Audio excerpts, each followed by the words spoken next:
Oops. What a start to the stream. That isn't supposed to happen. You're supposed to see me. Will you see me? No, I don't think you will see me. Cool. I mean, this is good, isn't it? This is good. What I could do in the meantime is like show you a version of me. You know what I mean? Which, right? Do you know what I mean? And then, how do you see the other side of me? It's just another side of meat. Right, I don't know how to use the selfie lens on this. Front camera. Hiya. Don't know why my camera's not working. So I invite you to look at my face as I'm trying to figure out why the camera's not working. But this is pretty good for a phone camera, isn't it? Obviously not as good as an actual camera, but better than a kick in the teeth. Sorry if I'm a wee bit out of sync. It's just what happens. But welcome in, everybody. How you doing? It is wonderful to see you in, as always. And if you've got any good news, stick a good news in the chat. I'd love to hear whatever it is. My bad news is that my actual main webcam isn't working. But it's probably something dead simple. It's probably something dead simple, right? So this is me trying to diagnose why my main camera isn't working. In order to do so, I will maybe just move me slightly smaller over here, so as that when I do work, you know what I mean? I'll be about. So, let us do this stuff. Right, so if I unplug this, right, make sure all of that's in, and then if I just re-plug that in like that, surely that'll work, no? And then what if I turn this on like this? Hi everybody, how you doing? Welcome in, what's even happening? Nah, my camera, it's not letting my camera work. So guess what we will do? We will do the full stream from the phone. However, how good is the sync? I'm guessing we are well out of sync. Hello Ry3D, hello Carnivore, hello Glasweedian, hello Jigsaw Dust, hello Stevja. Enjoying the extra wee half hour I've got going in the nighttime streams? 100%. I'm just a content machine. Pretty spot on, nice one, thank you Halric. Guys, I'm just a content machine. Maybe we'll just do this then. Instead of using the camera, then later on I will figure out why the camera's not working. Does that sound good? Oh dear, twinged my back earlier. Get a wee sort of back twinge. Isn't ideal. Isn't ideal. Going to be straight with you lads. Far from ideal. But hey, guess what? It is what it is. So what I was thinking was, we just jump straight into an episode of Look Around You. I was about to say Tomorrow's World. Do you fancy watching an episode of Tomorrow's World? It's been a wee while. So there's an episode of Tomorrow's World from the 70s. Maybe totally shite, maybe kind of good. We might see some gore. Sometimes they like to show us gore, don't they? But hopefully it'll just be excellent inventions and fun times and all of that sort of stuff. Anyway, I will start from the top. Hello Ry3D, Carnivore, Glasweedian, Jigsaw Dust. Hello Stevja, Halric, Kono Gems. Hello 1030, loving the night streams. Brilliant. I love that you're loving them. Carnivore says you'll get the hang of it one day. Aye. What happened was I left my camera physically on at the end of the last stream, and sometimes the full system doesn't like it when you do that. So the next time you go live, even though the camera's working, the capture card's just like, oh no, you need to give me a wee break for a wee while, and then it'll decide to work. So it's a total mess, man. It's a total mess. Hello Beneath Headphones, hello Bromo. Community says, I thought that was a bit to reveal that AI 1030 had been trained. No, I've not really had any time. I've not had really sat down since I saw you last. So at the end of the last stream, we more or less immediately went out a big walk, and then went a walk with the dogs. They loved that, and be cooking dinner, eating dinner, I'm shattered, man. So I thought I would just come on, but I'd quite like to just sit and piss about on my phone. That would be wonderful. Bob was happening says, I asked earlier but I fell asleep what's going on with the Scroob movie, the Scroobius Pip thing. It got delayed, so we're not shooting this year because there was a small window where it could be shot. So it's delayed till at least next year, I believe. But for all the information, consult the Kickstarter. And for any direct questions, Pip's your man. He will answer all the questions. Pablo Diablo says, good news, it's fucking Friday in 2 hours. That is sensational. I had the 70s beneath the headphones. Harik says, love a Tomorrow's World stream. I quite enjoy a Tomorrow's World stream, but I don't know if yous are into them. Who digs a Tomorrow's World stream? I think they're kind of cool because either... Oh, aye. Hello, Scottish Mama Bear. How's it going? You were already following me. Listen, if you're just joining, we've got a camera issue. So I'm on just a backup camera. This is why this looks all strange. Why everything's very slightly different. But I do like a Tomorrow's World stream. I definitely do. Since you saw us last Thursday, that's not going to be a running joke, Pablo Diablo. I'm going to snub that right now. Next Tuesday? When is the previous Wednesday? Cutter and all these time-based patter. Hello, B. Dolan. How you doing? Welcome in. I'm glad that you're on One Piece after, you know, doing your shift on the mean streets of wherever it was. I don't know where it was. Right 3D says, Tomorrow's World streams are always very chill. Excellent. Excellent. Well, let's bloody do it. Sorry, I don't know how the unfollow happened. Aye, right, Scottish Mama Bear. What you wanted was for your username to show up there. And so what you've done, because I would do it myself, you've done a wee cheeky unfollow and then a refollow. Do you know what I mean? Now you're blaming your children. Now you're just blaming your children. Oh, it wasn't me. It must have been the Waynes. Hiya, Scottish Mama Bear. How you doing? Welcome in. I hope you're doing good. Sorry for putting you on blast there and having a bit of banter when you might not have been expecting it. Oh, goodness me. Bromo69, how's it going? Bromo69, thank you very much for subbing. Is that when Homer turned inside out when he was in like the 3D world? It's good, isn't it? Pretty good. Right, let's see if my actual camera's working again. I think my camera's maybe overheated a wee bit. So we'll put the phone camera and then I'll turn this on. Bromo69, how's it going? Do you remember I took a wee minute on the last stream to talk to you about HDMI interfaces and all of that sort of stuff? Maybe it was in the process of doing all of that I've... But then I got to the end of the last stream and the camera was working fine. I hate streaming, man. It's just a never ending... Just some bogus pish. Just some absolute bogus pish. Because if you look at this, right, look at this. Alright, how do I turn the camera around? Because I've got a new app to do it now. So, that's the front camera, so the back camera, back. So that's my camera there, and as you can see, it's pure working. It's pure working fine. All of this is plugged in. This happens from time to time. So what do? Do we just unplug and replug? But this is hard to get your fingers into, so you need to like, and now like it's off level and all, oh, heinous. But like I didn't unplug earlier, so why should I need to replug if I didn't unplug? Look at that, looks perfect. How come that's no... Oh, here, Mum will do this for a wee while. Whoa. Anyway. So I guess we just simply don't have the good camera on this stream.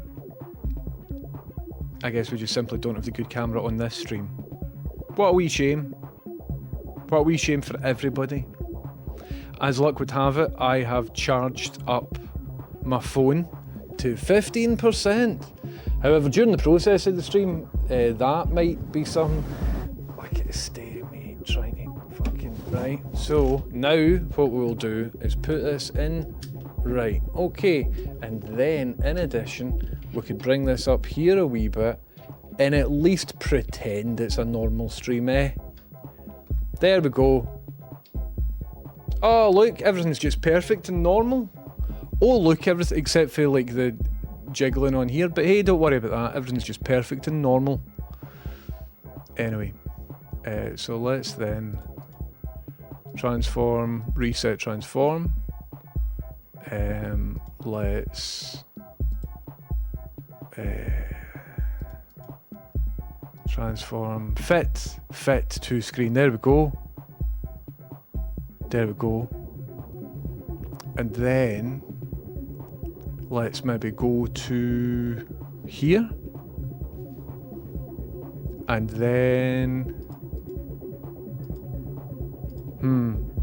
right click, copy, go to here, right click, paste. Okay. Okay. So let's do this. What the hell? Why is it doing that? There's some weird padding stuff that I haven't really seen it doing before. Right, okay. Here we go. Right? Right. It's time, troops. It's time for tomorrow's world today.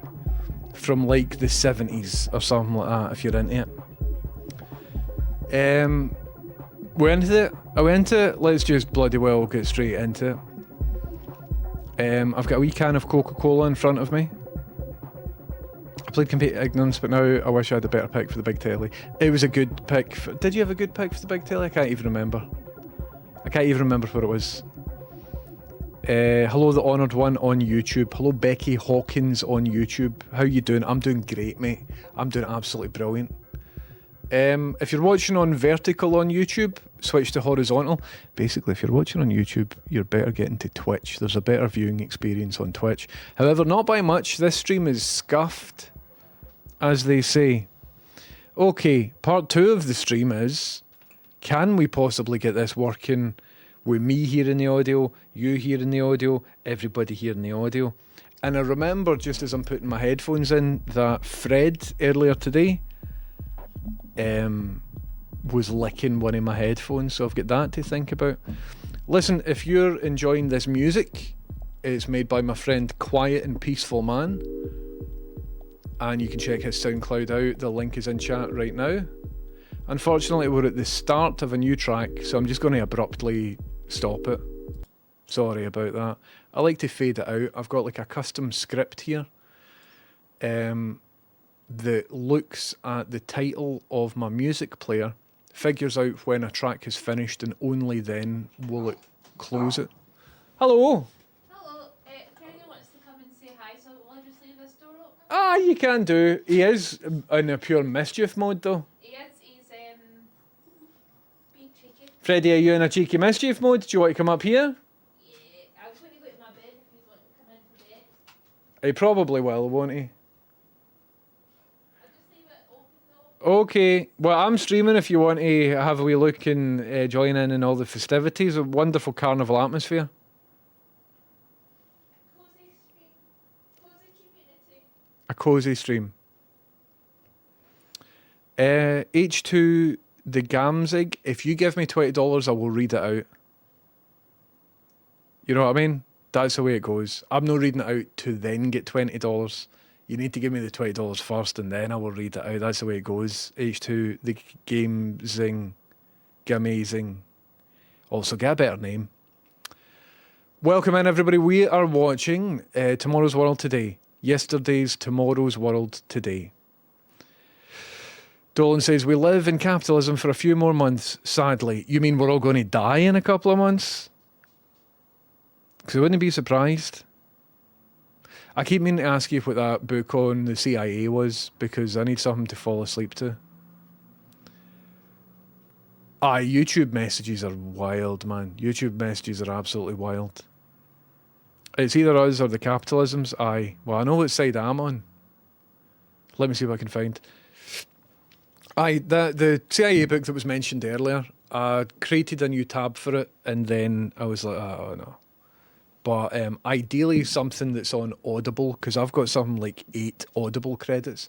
Anyway, folks, without further ado, don't you hate it when YouTube personalities say, without further ado, let's get into it. But then they just add some further ado. They will go, but first, and they'll just give you some pish. Well, I won't give you any pish. I will jump straight into tomorrow. Hi, Freddie. Hold on, we've got a wee bit further pish. Freddie's here. Yeah, Freddie. Oh, you just bite my fingers. Did you just bite my fingers? Freddie, everybody needs to see how good you're doing and that you're being a lovely boy. Freddie, could you confirm or deny, are you being a lovely boy today? Had to think about it. Did you see his eyes are bulging a wee bit? His eyes look a bit more wild than what they usually do, don't they? Hello, Carla. How are you? Welcome in. It's good to see you. But his eyes are a wee bit just like... Freddie, you're further ado. You are further ado. You a good wee boy? Tell you what, Freddie, do you want to come up? You go up, and you can chill out. You could be my friend. He's like, no, I will just put my head in this really awkward gap and threaten decapitation if you move your chair. Freddie, do you want to come up here? I think what's actually happening, though, is he has developed a wee den down there. Fred, I'll just let you do you, mate, okay? And you can go to wherever you want to go. Oh, nice one. Dolan, thank you very much. B. Dolan has just texted me. B. Dolan has just purchased a legally obtained audio version of the book that we were talking about and has just gifted me that purchase. So thank you very much, B. Dolan, for doing that above board and legally. Legend. Thank you very much. Oh, dearie me, everybody, welcome in. So if you're just joining us, my camera's jiggered, and but the show must go on. That's what they say, isn't it? Anyway, without further ado, let's watch an episode of Tomorrow's World from the 70s, and let's hope there isn't like a horrible medical story with like a close-up of open heart surgery or something, because this is the 70s, and stuff was far more grim then. Without further ado, let's get into it.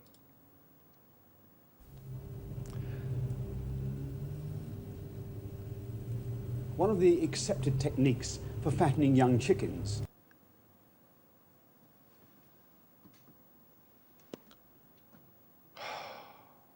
Llamas not in, are they? Just roasting a bit of flesh. Some carcasses. A display of carcasses. And then this cunt, who visually, you could agree, is worse.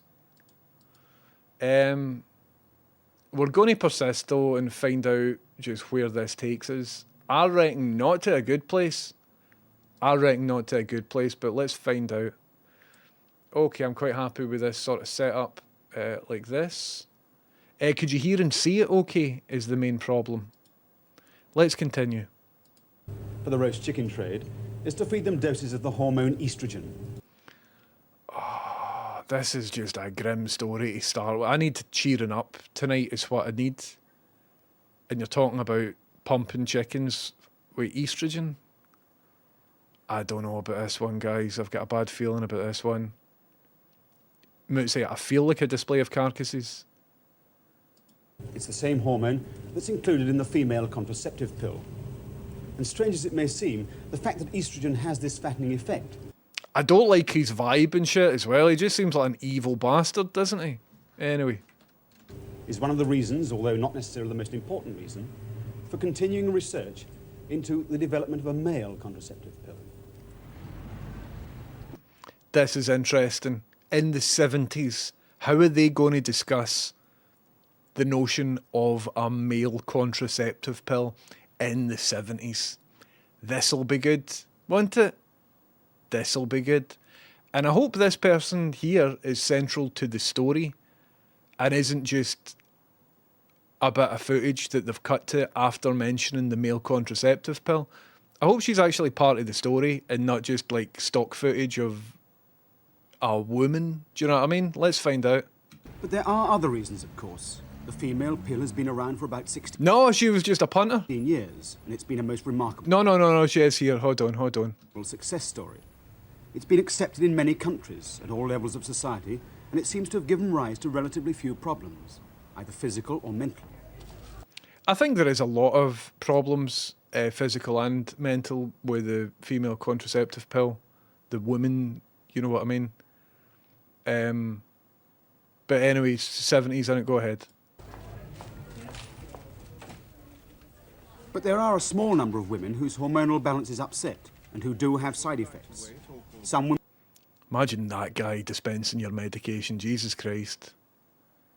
Got any barbiturates, my man? appear to put on weight. Some suffer from depression or headaches. Others have disturbed menstrual cycles. Dolan, I have. So B. Dolan asks, have you seen the stories about how the food industry is now making an Ozempic-resistant food? I did see that, B. Dolan. And I'm a wee bit sceptical about what the story is. You know me, right? If big industry are being bastards, I want to, like, get to the bottom of it because, like, fuck big corporations and stuff.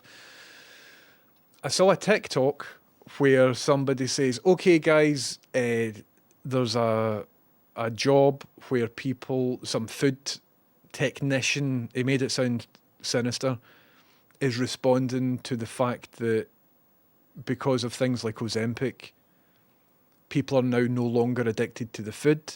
And so the story is that it's this engineer's job to make people more addicted again, to like almost as if it's a cat and mouse game.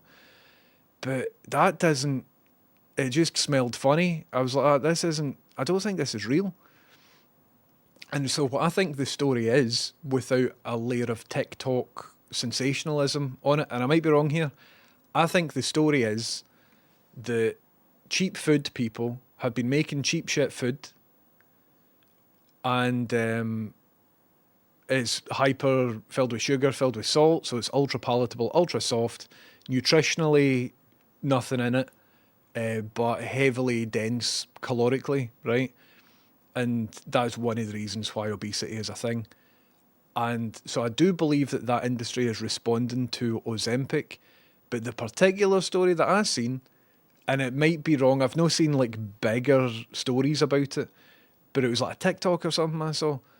And I think what the guy was talking about was the industry is responding to Ozempic, but the industry is responding not by engineering some pure Machiavellian ultra poison that we're all addicted to. I think the industry is responding to Ozempic by offering things that the market wants. So there has been a radical, I say radical, like a notable reduction on different fast foods getting bought and stuff since Americans started using Ozempic. And that's cool, that's wonderful. But what the market now wants is high protein stuff. So people who are losing a lot of weight are told to eat a lot of protein, because when you lose weight, you don't just lose it from fat, you lose fat and muscle at the same time. One way of maintaining your muscle is to eat a lot of protein. Also, you're advised to lift weights and to try and put on muscle if you're on a rapid fat loss drug. So what I think the industry is doing is just listening to the customers and offering foods that are a bit higher in protein.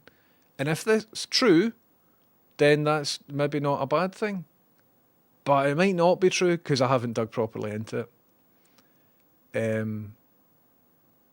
So who knows? Moosey says chicken is fine. The lighting in the scene was bad. The lighting in the scene was bad. It was also very grim.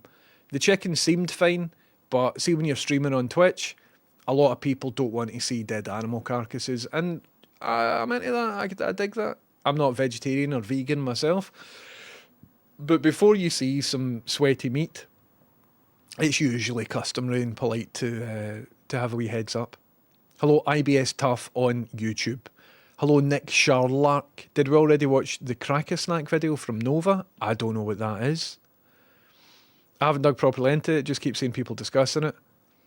I wouldn't put it past big industry, you know what I mean? It smells like YouTube blocking ad blocker, then the ad blocker blocks that, etc, etc. Do you mean with the Ozempic thing? Aye, it's like a cat and mouse game. It's any sort of copyright protection or whatever. Ozempic is meant to interact with a hormone responsible for making you hungry. It's the is it ghrelin it's called? So I don't know. I'm not a biology person. It's a hormone treatment that makes you less hungry, basically. So they're trying to create food that bypasses that block. Is that true though? Because I only heard that from one guy, and a lot of people in the comments are like, "Ah, he's making this up." But if it is true, it's important that we all just point at it and go, "This is some bogus bullshit." Because I think Ozempic and drugs like it are like magical, man. They really, really are.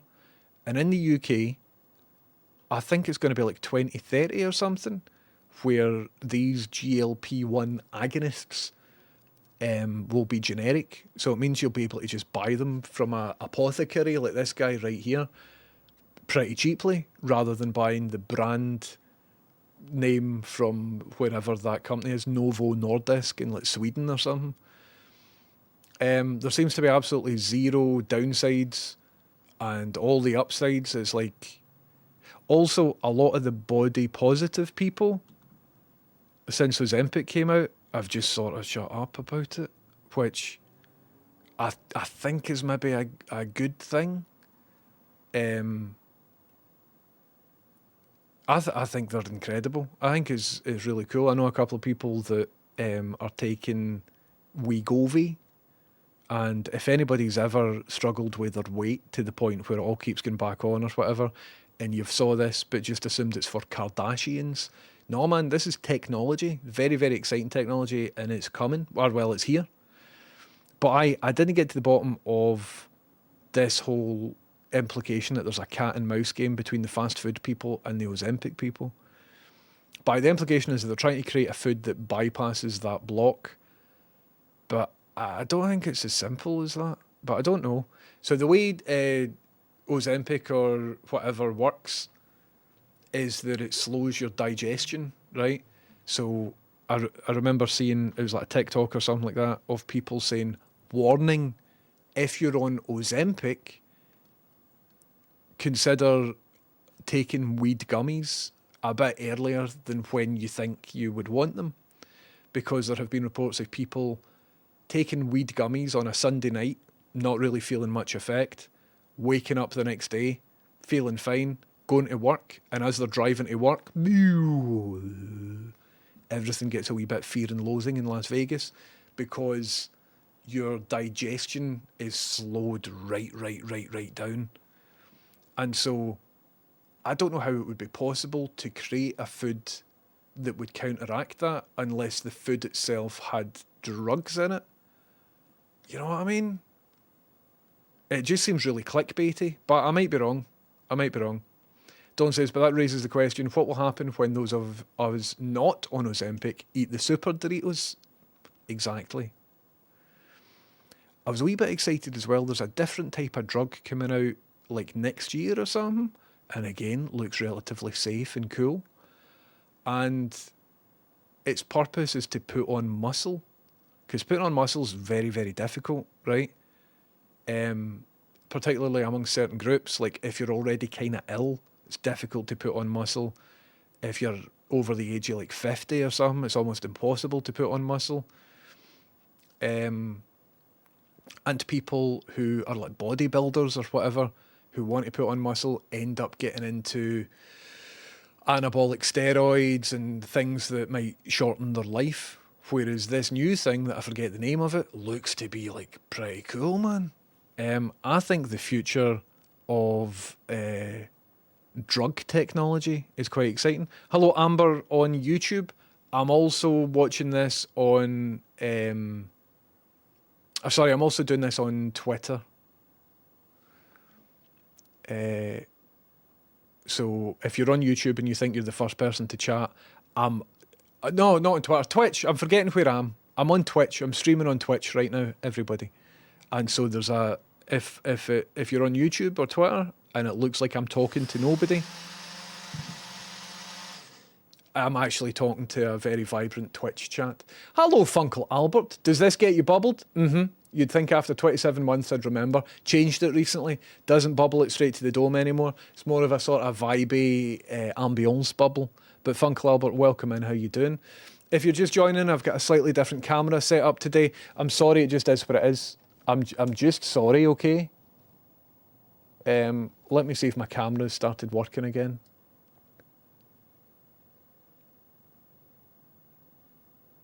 Nah. Fun Clubber, thank you very, very much for the sub. And Bromo69, thank you very much for the sub. If you're just in, we're talking about GLP-1 agonists technology. Right, where are we in chat? But if that is the case, that's absolutely fucked up. Ry3D says, the only things that terrify me a bit is the fake protein stuff. Like, how are we getting 0-calorie drinks with 60 grams of protein? 0-calorie stuff isn't actually 0 calorie. So if anything is under 5 calories, they can legally mark it as 0 calories. And it's all a bit funny. Again, like anything, marketing kind of fucks us up. Carla says there are sometimes menial differences between high protein labelled food versus one that doesn't have that sticker, but providing one's upping the proteins, it shouldn't matter where it comes from, so beneficial all around. 100%. Like, if anybody wants to up their protein, it's difficult and it costs a lot of money. So if you want to eat more protein in your diet, you've got to get stuff like chicken, salmon, things like that, some lean meat. And so if you're eating, what is it you're supposed to have? 1 gram of protein per pound of body weight every day. So if you're 328 pounds, i.e. The Undertaker, I'm just thinking about weight in pounds. I go to wrestlers. 328 pounds from Death Valley, The Undertaker. Anyway, so if you're 328 pounds, you're supposed to eat 328 grams of protein per meal or per day. I've never really get into counting macronutrients or anything like that, so I don't know about this stuff. And that means that your ability to retain or even put on muscle is there. Aye, there we go. I've lost 5 stone on Monjarno so far. Jesus Christ, Gibbs, congratulations, man. That is dynamite. Can you confirm or deny if anything I've said is true or false then? Because I don't really know all the ins and outs. I just think it's kind of cool, because I keep hearing stories about this for different people. I'm speaking to colleagues and stuff, and folk that I haven't seen for a couple of years, and I'm like, my God. Ry3D says, am I right in thinking it can help people with conditions that can cause insulin resistance though? Aye, so Wegovy is the brand name, right? And you've got Tirzepatide and you've got other ones like that. Monjarno. But they're all a similar sort of thing. And type 1 diabetics have been using it for the past sort of 10 years to control their stuff. And only recently has it become available as an appetite suppressant. And because we've got over a decade of knowledge from a group that's already been using it quite a bit, it's a matured drug. It's not as if, and obviously all the tests and stuff that have been done there. So if you can afford it, I strongly think it would benefit your life, depending on who you are and medically what you've got going on with you and stuff like that. I think it's amazing technology. Every now and again, like ChatGPT is one of them, and this is another example of just things that are fucking brilliant. But I'm not entirely sure. 3.5 stone, Carla, Jesus Christ. Congratulations. This is amazing. I'm probably sitting here chatting about this sort of stuff, and there are actual people in chat who are like, he's talking shite. You know more about it than what I do. There's also a lot of research on how it also affects other addictive tropes, as it also puts you off drink and drugs. I have heard that. I've heard alcoholics have noticed a benefit. So I don't think it's been prescribed as that currently, but I've noticed people have got a reduced appetite for other vices. There's cater cakes as well. Congratulations, you two. £22 now for me, almost 2 stone. Did you see the horrible price increase news starting September the 1st? I'm super upset by it. Is the price increasing? I thought the price was going to decrease. I thought that was the vibe. I don't know how long the shelf life is, but maybe stock up. I don't really know. But aye, that's pish, isn't it?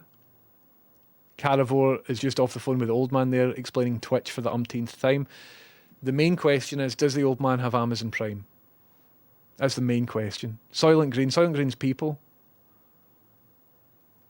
Dolan says, turns out we're supposed to be drinking water and eating protein for like 75% of our lives. Aye, man, who's got time for that pish? Get a Coca-Cola inside you, am I right? Killian says, it's like how if sugar content is less than 1 gram per serving, it can be labelled as sugar-free, which is why Tic Tacs can be labelled sugar-free despite just being sugar, because 1 serving of Tic Tacs is 1 Tic Tac. Aye, there needs to be a sort of change in marketing or lying about stuff like that. I turned down a drink sponsor because they claimed to be sugar-free. I looked into the ingredients and it's like, aye, we've got like 4 grams of sugar. What? Go fuck yourselves, man. Stop lying. Just say there's 4 grams of sugar. I don't mind consuming 4 grams of sugar if I know that I'm consuming it. Shaggy says, next you'll all be telling me I'm bloody breathing wrong. You might be. You might be. Look at sleep apnea. Your GLP-1 semaglutides. Aye. Semaglutides. Aye, Caravore, you're up to speed. That's more or less what's happening. All the drugs just sound like Marvel villains. That's a point. All fun and games until you faint from starvation and fatigue. Well, Martin, you're not really supposed to get yourself into a position of starvation and fatigue. So I think, and correct me if I'm wrong, everybody that's on this, on the medication, but I think they'll like give you a leaflet and stuff like that and speak about things like your basal metabolic rate, how much calories you should be eating to maintain your weight versus reduce weight versus put it on. I would imagine in the same leaflet they will discuss the dangers of muscle loss and stuff like that, because that is a big deal. I think if you're a really big person, I would advise against getting straight into exercise in terms of like cardio and stuff like that when you're still really big, because you might just ruin your knees and stuff. But lifting weights has definitely got merit. And then when you're healthier, obviously heart health and cardiovascular health and all of that's very, very important.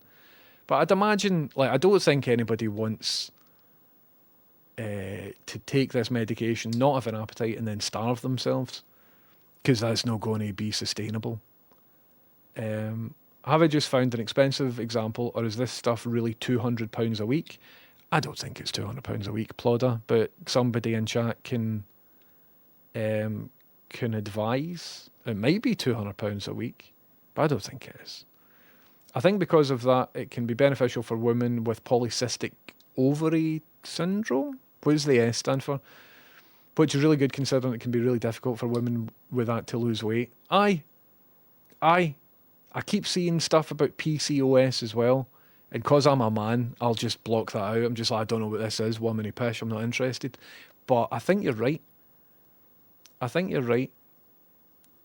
Pretty accurate. It's helped me personally manage diet, so better nutrition, less inflammation, and PMDD, PCOS symptoms are reduced, but still there. That's interesting, isn't it? It does. See, between stuff like that and then helping out people with addiction issues potentially as well, seems like a new, cool, amazing thing. Mounjaro was 149 quid for 5 milligram dose. Is that for a month? Trump wants Europe to suffer higher prices because it will somehow make lower prices for Americans. Isn't it a European company, though? Plan by Eli Lilly is to increase prices 170% on all doses. 1.8 million went private on it. Is Mounjaro the same as Wegovy? So I think Wegovy is Novo Nordisk is the name of the company, which isn't an American company. So I don't think Trump can fuck about with that. You know what I mean? Will the price of that increase? Or is it only Mounjaro? Also, from what I've been reading as well, on the horizon, there's like another 3 or 4 of the peptides that are like even better than the ones that came before. They are wild names. It's like something out of Power Rangers or something. But that's something, isn't it? Channel 13 says, just please hydrate everyone, but don't overdo it. Also, remember your pishies as well. Remember to get your pishies in, everybody. It's very important. Always be pissing, ABP. There are some concerns about negative effects on bone density after prolonged use of the drugs. Base and brace, I believe that's just from weight loss. So anytime anybody loses weight due to a caloric restriction, there is a very high risk of muscle loss and a decrease in bone density. But I don't think that's related to these drugs. I think that's just a side effect of losing weight. But both those things can be negated by lifting weights, which I think anybody on these drugs should be doing. You should be lifting weights, compound lifts, barbell squats, deadlifts, all that sort of stuff. I'm a little careful about getting impressed by stuff like this without seeing the longevity studies. Well, that's the cool thing, Martin. People have been using this for over a decade for diabetes. So the longevity studies say pretty good going. Or the core mechanism anyway, but then the other drugs that are coming after it are like variations of these peptides. But I totally agree. I can't wait until the price is that low that having excess body fat is a personal choice. You know, I think there'll be a point where anybody that wants it can have it. I think it's cool, man. Carol says, I personally felt very tired for a while, though a lot of that could be because of the overall calorie deficit rather than the medication. Gibbs says, sleep has been better. Kate, do you sleep better or worse on it? This is interesting, isn't it? It's cool stuff, man. My pishing is phenomenal, thanks. Happy to report. Good. Get rid of the skid marks. Hello, Tiger Tam. Welcome in. I forgot I'm on this scene. Anyway, we've made it 3 minutes, not even 3 minutes into Tomorrow's World. They're talking about a male contraceptive. Let's see in the 70s how they deal with this language. Or may just feel vaguely uncomfortable. So there is a place for an effective male pill if the wife can't or won't take the female pill. So a lot of words there that are doing a lot of heavy lifting in it. Male, female, wife. 34.5 pence. Vincent Price, ass MF. Am I right? Well, Carla, there's the vibe, right, where because of celebrities and stuff using Ozempic and because of tabloids and all of that, there is a vibe that I've noticed of it's accusatory. Oh, did you see this celebrity's on Ozempic? Look at her face. She's got Ozempic face. Oh, what's Ozempic? Ozempic face. That's a pure titilising headline. Let's Google that. And it reminded me of, like, in bodybuilding, right? If you see somebody that's pure huge, the chat about them always is, are they a natural or did they take anabolic steroids? And I've noticed there's a similar sort of accusatory, puritanical vibe in tabloid stuff about people who are taking Ozempic. Oh, did you really lose the weight yourself? Or did you cheat, you filthy cheater, by taking this drug? And it's like, calm the fuck down. I'm like, where is this coming from? I don't think there's any merit in losing weight. Like, from what it's turned out, some of us, for whatever reason, the part in our brains that are sautéed with food, some of us, that is wired over here. Other people, it's wired over here. And we now know, because of hormone therapy, that that's like a hormonal level. It's just like stat points in a video game. Some of us have got this and other people don't. And if you look at the health benefits of even somebody who's overweight losing a stone or whatever, if you look at the health data points as to how much that will increase their life, their longevity, their quality of life, a massive reduction in different illnesses and all of that sort of stuff. Like, I don't think there's any reason other than cost if anybody wants to go on it. I don't think there's any reason why they shouldn't. It's kind of like if a new pill was released tomorrow that made people quit cigarettes, right? And it cost £150 a month or something like that.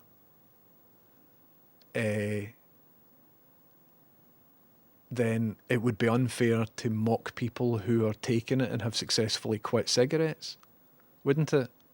Or did you really quit cigarettes, or did you cheat by taking this medication? It's like, go fuck yourself, man. Absolutely, go fuck yourself. And I do think that for some people, losing tons of weight has got a similar health benefit as the beneficial properties of quitting cigarettes. It's difficult to talk about. A lot of people don't really want to talk about weight loss and all of that sort of stuff. But you know me, I care about bogus bullshit, and there's a lot of people speaking about a trendy thing and adding a lot of misinformation and bogus bullshit into it. So once again, there's at least 3 folk in chat who are talking about it and who are into it and have been quite kind and informative, sharing their experiences. If I've said anything that's a lot of shite, let me know, please. Hello, Lost Fella. I've been lurking for a bit and thought that was the back of John Waters this entire time. No, I think just old guys in the 70s do look a bit like Walt Disney. Mad Vincent Price. Anyway, let's see if this young woman can get her birth control pills. Hello, Deal Fantasy of Sweden. But How's another it going? important argument for a male pill must be the population explosion. Although there are some who still argue that no problem exists, there are a very large number of scientists. Not anymore. We're not shagging anymore because young people don't have any money because your fucking generation hoarded it all, you bastards. Not you, you're fine. But the guy who's talking. Who believe that the world needs not one, but many effective methods of birth control.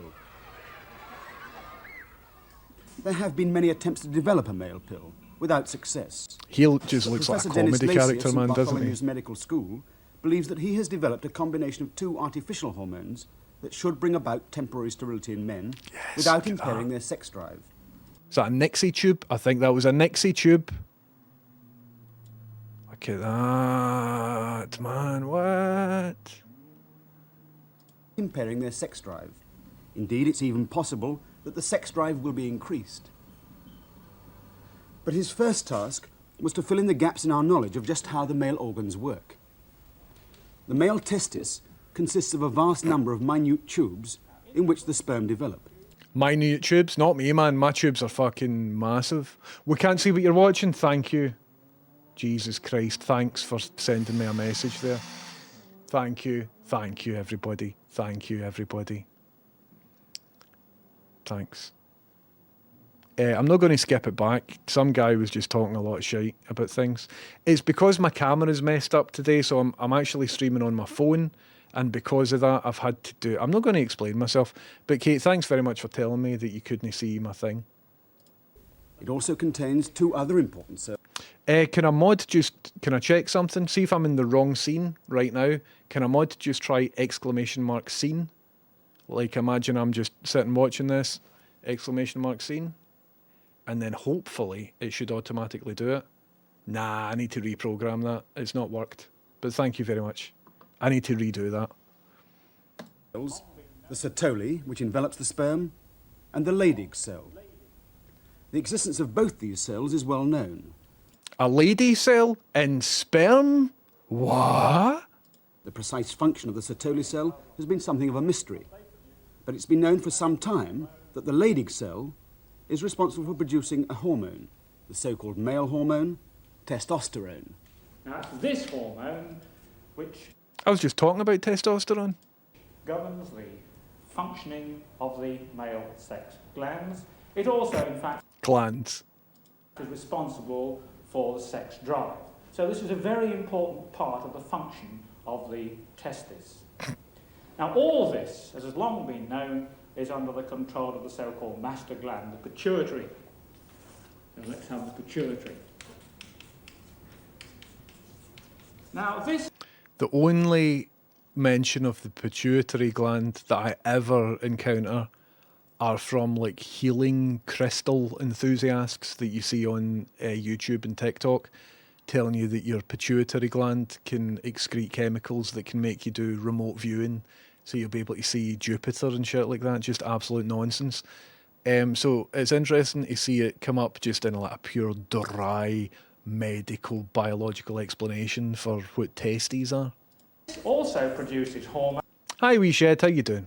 and these hormones, which we'll call A, Give me just a wee second. We've got some fantastic good news in. Electric Will is in chat saying, good news, it's my 40th birthday on Sunday.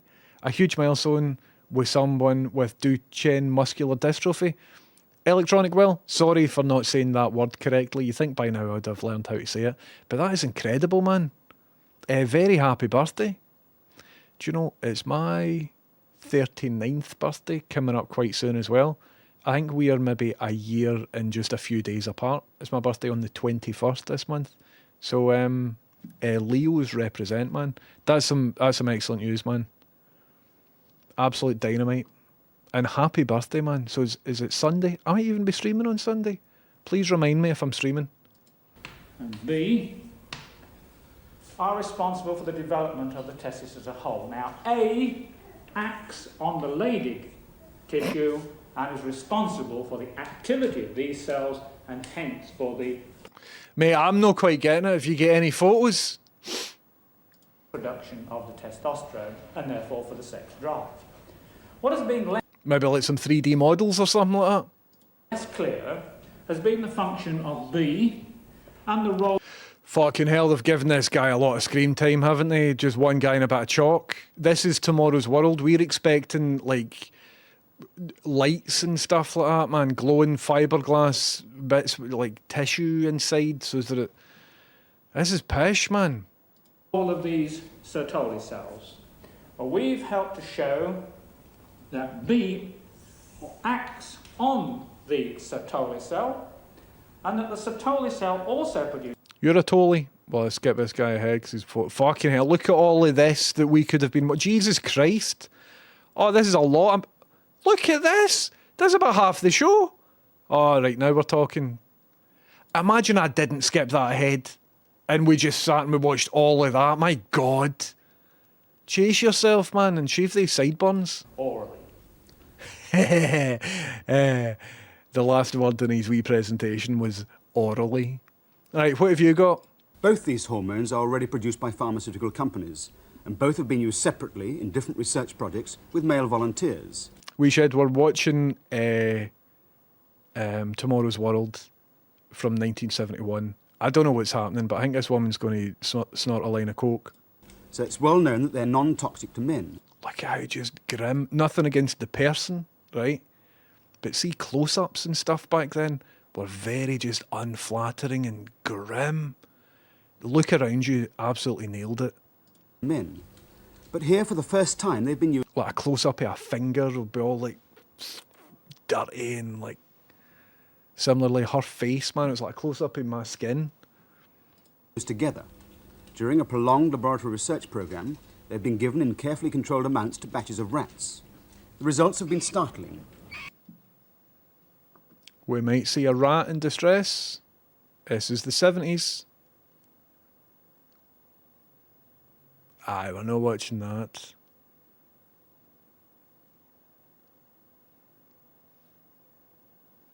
So there's a shot, right? It looks at what she's doing with a rat, and then it looks back up at her face, and she's got this expression. And then it cuts back to what she was doing with the rat. That isn't TOS, but I don't think we'll watch any for the 70s again. It was the 70s that showed us the baby boy, wasn't it, with his dick out? I streamed a newborn baby boy's dick and balls. I didn't mean to. This is a field of research where over the past few years there have been a great many promising starts and just as many disappointing ends. And it's far too soon, of course, to draw any conclusions from this particular development. It's not going to happen, mate. It's 2025, we still don't have it. At the moment, Professor Lacey is trying to raise funds to set up clinical trials. And it'll be a long time before we have the results of those. But all the same, he feels that because of the new knowledge that's come out of research over the past 3 years, we should at least be in sight of a safe, effective male pill.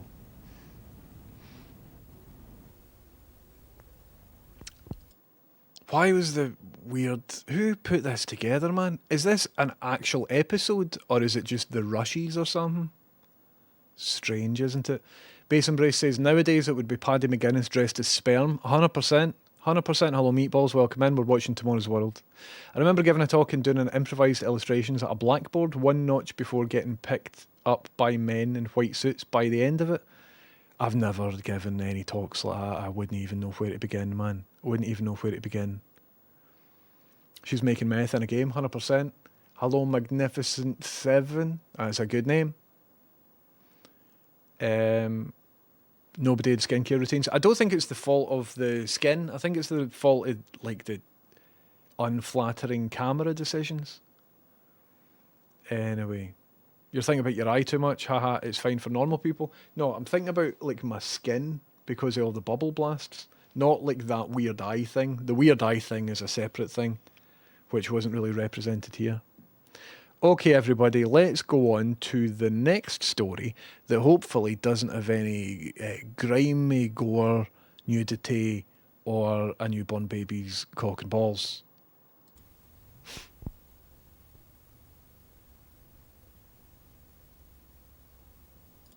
I think this isn't an episode. I think this is just the rushes of like different reports. So I wonder what it's going to be now. And that's why the presentation was so long.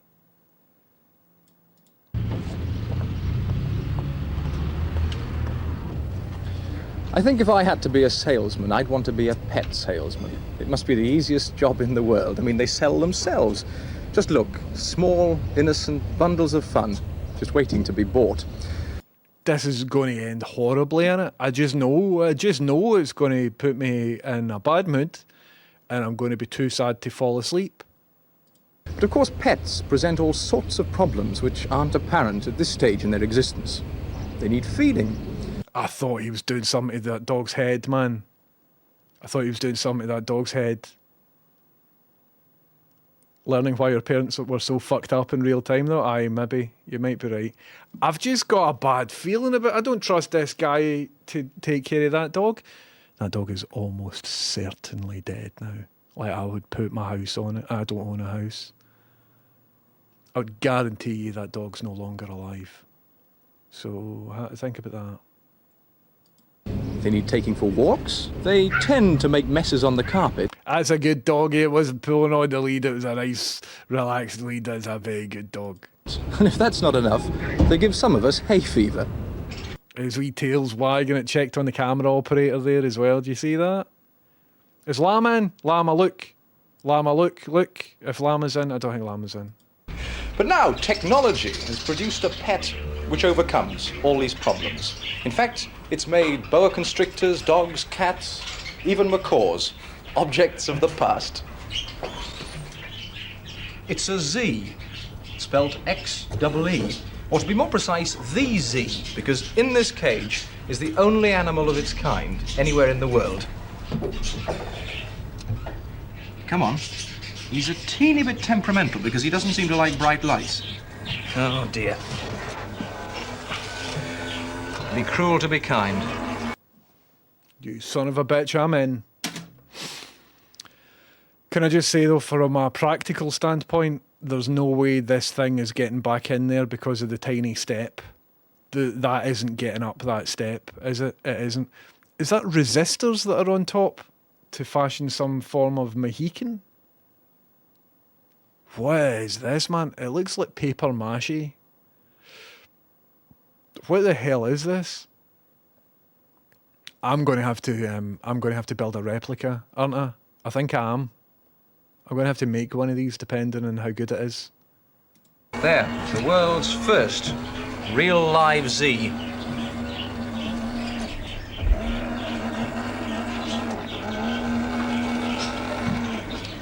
I think it's just working similar to a primitive Roomba where it keeps going till a button, so it'll be like a limit switch or something, is pressed, and then it'll rotate a random direction and then just travel in that until the button's pressed again.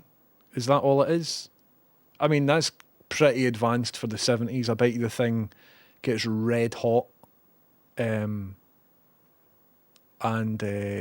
requires tons of batteries and stuff. But it looks like more of an art project than anything else, doesn't it? It's certainly going to replace my Doug. Of course, the two things that Z isn't are real and live. He's a do-it-yourself pet, entirely mechanical and electronic, which any enthusiast can build at home from instructions in an electronics magazine. Sir Killalot's gran, 100%. The designer, Jerry Brown, is a computer expert, and he's incorporated It was designed by a rabbit? a considerable amount of computer technology into Z. What singles out this device? Get Jerry on. I want to see his vibe, man. Get the guy on, please. I need to see the guy that made this and then wrote into the BBC. Look, that's where they keep the magnets. You see that magnet? It's the magnet shelf. From other mechanical toys is Z's unpredictable behavior. Once he's switched on, Z has a mind of his own. He acts and reacts to situations in a way no one can forecast. I think I just did forecast it. He'll walk forward until he gets to something. Then when he gets to the thing, he'll rotate and then he'll continue walking forward again. Just stop the hype, man. Tell us what this thing can do. It's made out of half an Easter egg and some resistors. Whatever he does is always a complete surprise. But at the moment, even the rabbits are a bit confused. Let's see how he works.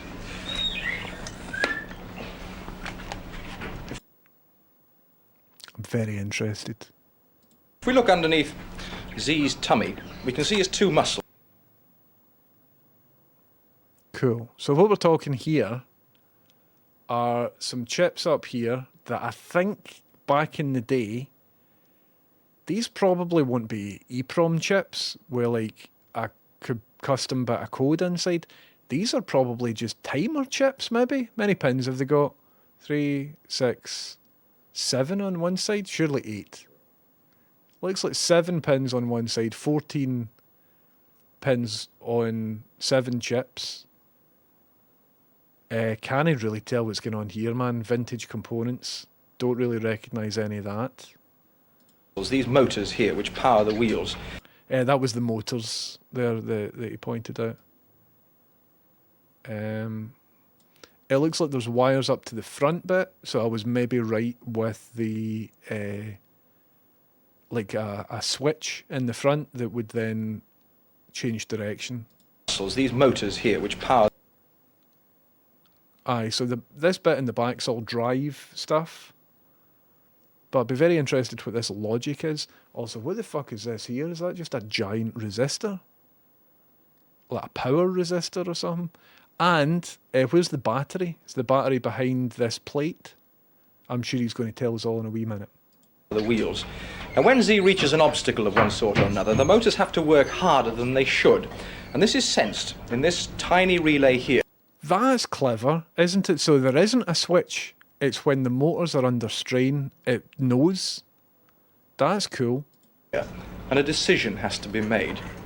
The decision-making apparatus starts with this Zener diode, which emits white noise. Now, Do you say Zener diode or Zener diode? audibly, this is just a random hissing sound. But on an oscilloscope, white noise shows up as a number of peaks and troughs. My guy said tummy. I spotted it as well. I'm just reminded of, remember the Willy Wonka experience guy when he was getting his comeuppance, said that it made him feel sick to his tummy.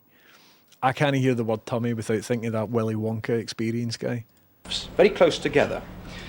White noise is passed through this Definitely new project alert. So, correct me if I'm wrong, did it say that this is available to download the schematics of in a magazine? amplifier to these. Because I wonder if that's been archived anywhere from 1971, a robotics magazine. But surely not. Is that right? Two integrated circuits which count these peaks and troughs. Now, nobody can predict what that number is going to be, but these two circuits produce a count of one sort or another. When they've made their decision, this information is passed to the rest of the integrated circuits. I was right. Meatballs said 2 of the chips are 555 timers. There you go. There you go. Luna reckons the full thing's just remote controlled. I wouldn't be surprised. Reminds me of the mouse droid. So keep in mind, right, this is 1971. This is 6 years before the first ever Star Wars film. You know what I mean? Doing stuff like this back then was kind of tricky. Nowadays, it's a piece of piss. Like a 10-year-old could put this together for a couple of components you would get on Amazon on next day delivery. But I suppose integrated systems like this were a wee bit harder for your average hobbyist to put together. Although maybe not, because this does look as if it's just made out of paper mache and bits of shite. Which decide what Z is going to do on the basis of that number. Now, their decision is fed to this central motor control unit, which in turn powers the motors. Z moves backwards, or sideways, or indeed might go to sleep.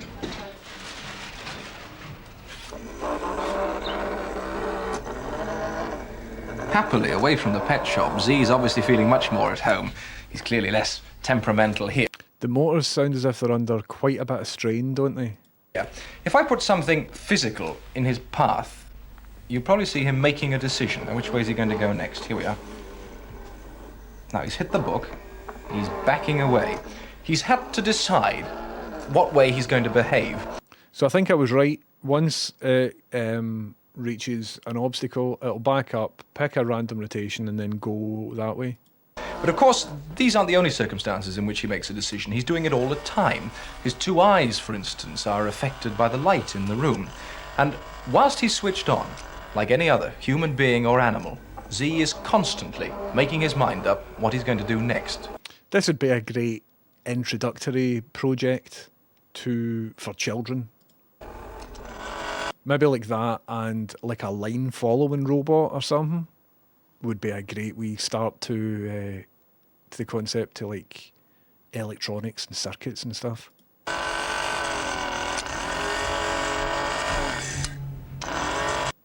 In terms of how good a robot this is, honking. I have shot better robots. Lorcan, thank you very much for the follow. Welcome in.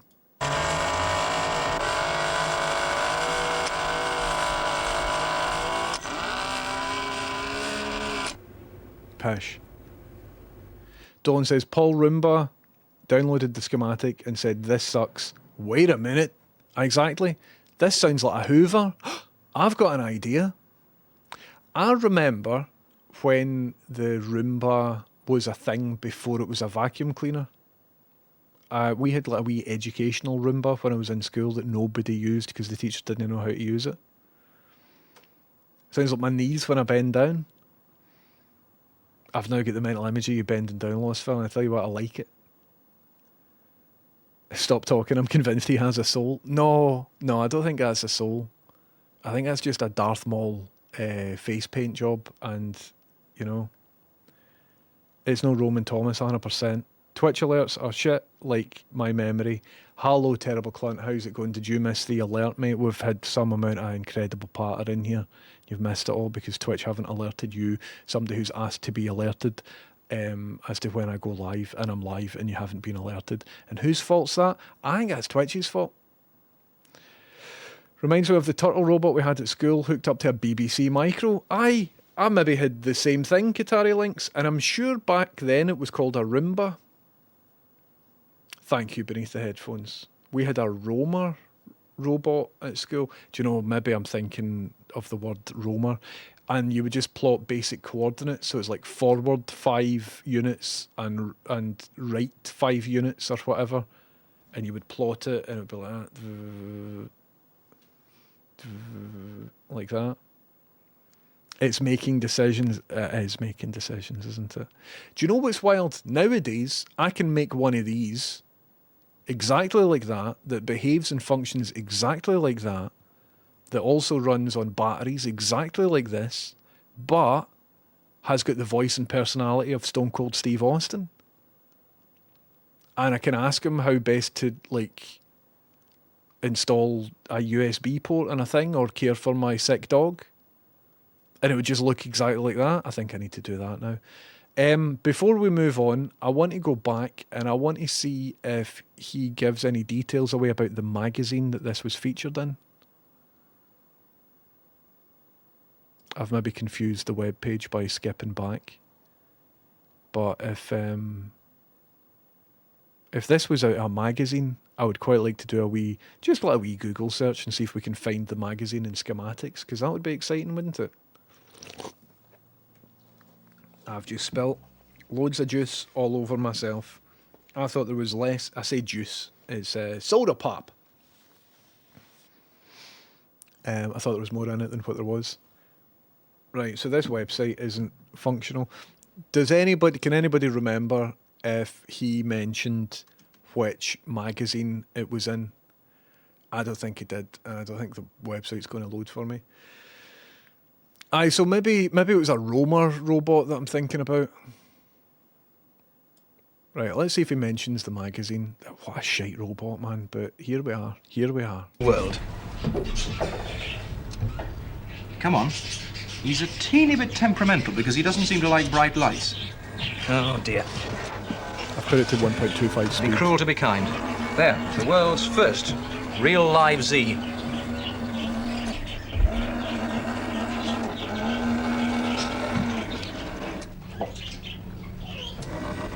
Of course, the two things that Z isn't are real and live.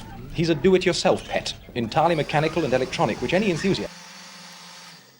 GDad4211, how you doing? Welcome in. Man's got some colour about him. You're looking well, boss. Thank you very much. It's because it's a different camera. My main camera, for whatever reason, isn't working today. So I've switched it up and I'm on a different camera. But thank you very much for your sub. 56 months. Aye, let's just double check it's no the main camera isn't up and running. So there we go. I wanted, there we are, that 1030 logo to be in front of this. There we go. Okay, let's get back into it. So if you're just joining us, some guy in 1971 made a robot. I want to know if it was from a magazine. If it was, I think he's just about to tell us. can build at home from instructions in an electronics magazine. The designer, Jerry Brown, is a computer expert, and he's incorporated a... Just mentioned a magazine. What are the chances of us finding this magazine, right? So, 1971 Z computer magazine brackets Jerry with a G, Jerry with a G, Brown without an E at the end.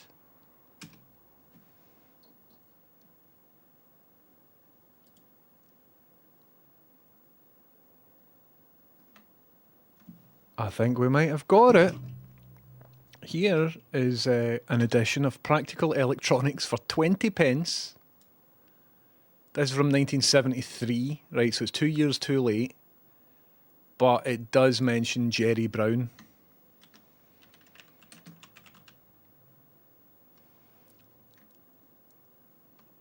So Jerry Brown is a contributor. Look at that. Is that Eurostyle? Looks like it. Excuse me. So Jerry Brown is a contributor to Practical Electronics.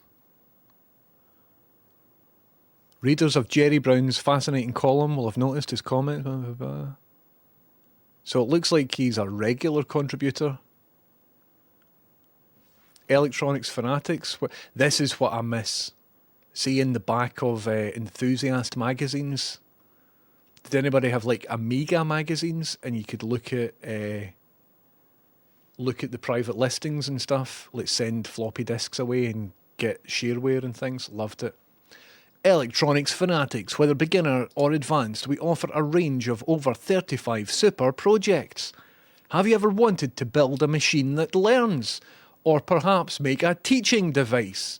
Maybe you fancy the idea of an electronic fantasy machine? I fancy the idea of an electronic fantasy machine. How about a thing capable of reproducing itself? Whatever your electronics turn of mind, there's just got to be loads to interest you in the science fiction world of Boffin. Get your catalogue, send just 15p to Boffin Projects, 4 Cunliffe Road, Stoneleigh, Awol in Surrey. So Jerry Brown, I think, lived at 4 Cunliffe Road in Surrey.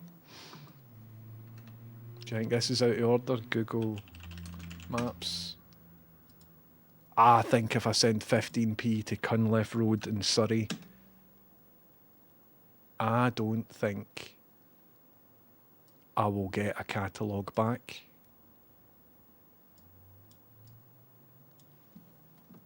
Found him. Found the guy.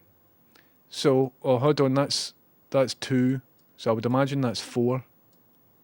Hold on, there's a tree in the way. I think that wee robot maybe took its first steps in this house somewhere. That's cool, isn't it? That's cool. Anyway, let's see if we can find more about the robot. So I can only find editions of Practical Electronics from 1972 and 1973, right? But if I now type in 1971, and then in quotes, Practical Electronics robot. Oh shit. Look at this. Look at this for a bit of investigative journalism. Boom shakalaka, front page of Practical Electronics in June 1971. It's only Z, the wee robot that we've just been talking about. I wonder if we could get a copy of Practical Electronics from June 1971. Whoever scanned this might have scanned the rest of the book. Peacock, if you're on it, you're on it. Sorry, we've had independent investigators in chat. Have figured it out. Peacock, have you got it? Practical Electronics, July 1971. And is that the same as this? June. This is July. So if we look at the URL 1971-07, what happens if I type in 06 here? What are the chances, man?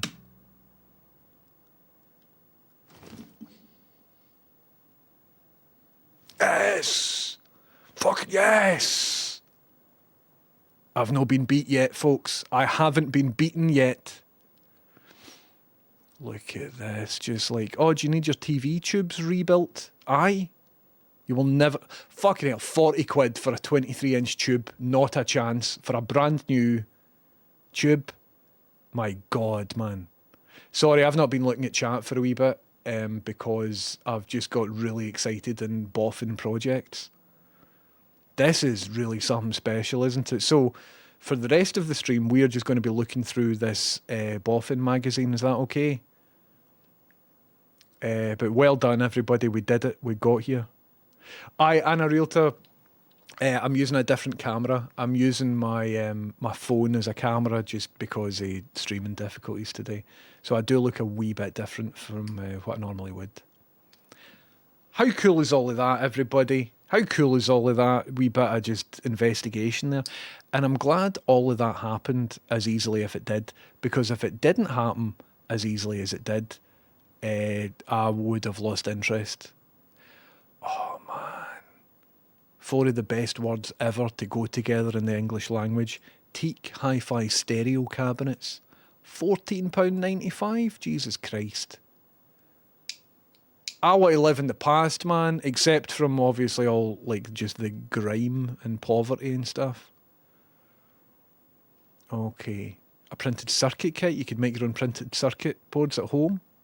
That would involve probably like bromide and stuff like that, do you think? This is exciting, isn't it? There's a copy on eBay for £3.28. Well, we maybe don't need a copy because right here we've got a fantastic scan of the full thing. There's a Sony radio. This looks good. Right, anyway, oh my God, look at this, man. 7-inch portable for 50 quid, 60 quid. Anyway, so let's have a wee look. Dimmer switch with an A. I didn't know that was like a trademarked term. Dimmer switch. Some interlocking plastic storage drawers. Oh man, there's something about boffin catalogues that just gets me all excited. Right, what's this? What is this advert? So there's a bit of text and underneath it says that's Japanese. And see, looking at it, I don't think it is Japanese. I think that's some fake, bogus Japanese. And I was just looking for my phone there, but I'm using my phone. I was going to ask the woman to identify if this is Japanese or not, because I think they're at it there. I don't think that is Japanese. But I might be wrong. So let's consult the brand new latest and greatest ChatGPT 5. And I will paste the image and I will say, is this Japanese or something somebody's made to impersonate the writing? You know what I mean, computer. It is Japanese. Alright. That'll teach me to be a cynical bastard. It's only the sheep who know. Interesting. Okay, so let's go back to this. That's Japanese. It says, there's something I know that you don't. Well, that's not the interpretation I got. Anyway, this is an advert, and we are not interested in this because we are looking... You listen, everybody, a job in computers is a job for life with like a tape reel as the graphic. That's brilliant. Get all your capacitors and semiconductors and stuff like that from Yates's Electronics. Look at how just good the type's been set and stuff as well. Oh man, I could spend my life in these catalogues. Semiconductors and valves, hi-fi equipment. Garard. This is just great. Multimeters for every purpose. Every purpose. Now a screwdriver that holds the screw for you. I like that idea. Contact 60. Complete stereotype. I mean, this looks entirely just like adverts, is it? Is this just ads? I think this is just ads. Right, what is it? Build yourself a great name health kit. You too can join the millions of satisfied health kit builders who have discovered the easy way to build better products than they could buy. Right, I don't think that caught on. Oh, it's just another advert. Sorry, I burped. I'm so excited. So excited I did a wee burp. Look at that. That's interesting, isn't it? Look at that. With like a diagonal filler. I bet that was from Letraset or something. It's an exciting... But look at this page. That's my favourite page so far. Is this top half of the page. I like it. What's the information in here? Just like wee bits of stuff. Sinclair Project 60? What? I've never heard of that. For 1971. That's cool, isn't it? You could just buy some parts and build it yourself.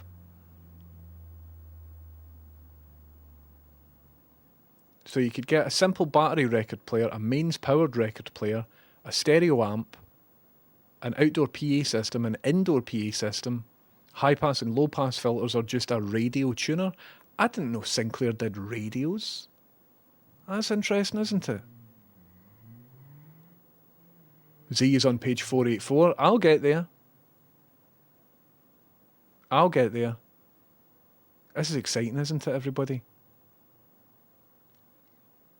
Anyway, let's see what else we've got. I didn't know Sinclair made amps and stuff. Sinclair Micromatic. That looks fucking cool, man. Britain's smallest radio. Something really nice about that logo still, isn't there? To a lot of people, this will mean a lot. To a lot of other people, it won't mean anything. Mabel says Sinclair Research was a spin-off from Sinclair Radionics. I see. Well, it worked out well for them for a bit, didn't it? I love hearing other languages say, like, have you ever had to explain a saying in English to someone? No easy sometimes, I can imagine. I'm still learning English. I'm a real to exactly the stamped addressed envelope, 100%. Reminds me of my days buying Computer Shopper magazine and building hypothetical supercomputers in square paper, then updating the parts every week as new stuff came out. That's a hobby and a half. Very ad-coded, that hobby, for some reason. Just, I don't know why. Okay, so we're on like page 400 or something. Okay, radio astronomy techniques, that's all cool, man. Radio waves, stuff like that, electromagnetics. Look at this just as a magazine that you could buy. I think I'll show this picture to Rachel, and when she ever says that I'm taking liberties with my projects, I'll just be like, I could be that guy. And she'll be like, aye, alright. Auto battery charger by C.J. Mills. It looks like a horror piece of horror fiction, doesn't it? Auto battery charger and control unit by C.J. Mills. Once there was a battery charger. An auto battery charger. Right, but let's get to the thing that was on Tomorrow's World. Nice bit of brush script. Oh, is this how to make a cabinet? That's pretty cool, man. Some of this stuff's pretty cool. How to build things. People don't build stuff anymore, they just buy stuff. So is it like Z here? An animal approximation utilizing integrated circuits to process optical and tactile sensing together with a random control to give a reasonably lifelike responses. By G. Brown. And we know G is Jerry, don't we? Because we've done some intel. So what have we got here? I've no real idea of what I'm looking at. I can tell it's a capacitor, but what's this chip here? Not a clue.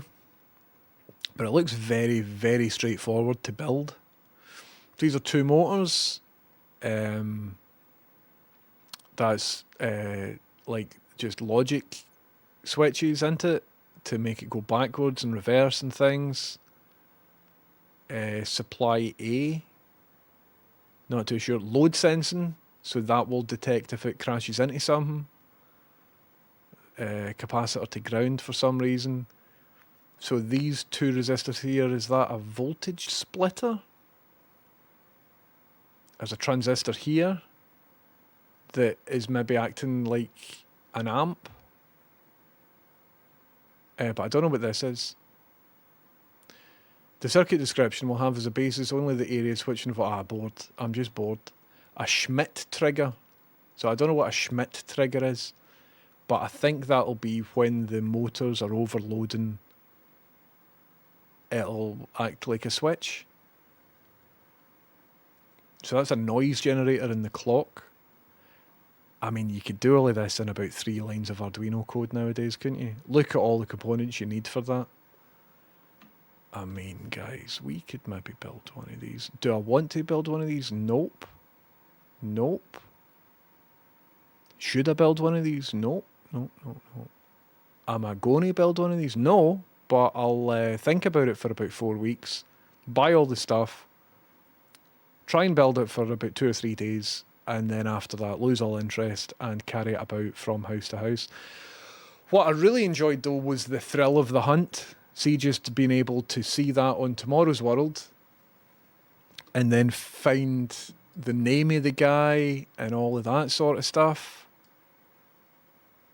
Let's just look at it again now we know the sort of lineage and genesis.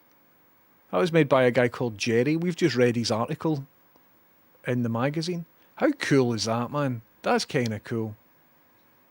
The word approximation, doing a lot of heavy lifting. Aye. You could do a lot of heavy lifting in the 70s because health and safety hasn't been invented yet. WeShed says, you are that guy. I know, but I don't have as many large objects because I don't own any land. Anyway. Now I have to wait years for the prices to 8 terabytes SSDs to drop exactly. As mental though, isn't it? I'd really enjoyed doing that wee research to find the article that was based on. Thoroughly enjoyed myself. That's some 1030 Hackerman's level stuff, thank you. I was right, the sensing method is grinding the gears, that's why it sounds so rough. Really? I mean, there's multiple other ways they could have done that. I might update it. It does look as if it's just paper mache. I'm no building one of these. I refuse to do it. I'm not doing it. But it does look like a giant paper mache Easter egg, doesn't it? With just gold pen on the top and loads of resistors for the Mohican. I'm unsure where the light sensors come in. So if I was building this, it would be a lot simpler. It would be like a motor controller module, an Arduino, maybe one of the time of flight sensor things for distance. But hey, guess what? I'm no building one of these. But I quite like it as like a wee mascot for the stream. It's cool, isn't it? Interesting wee object.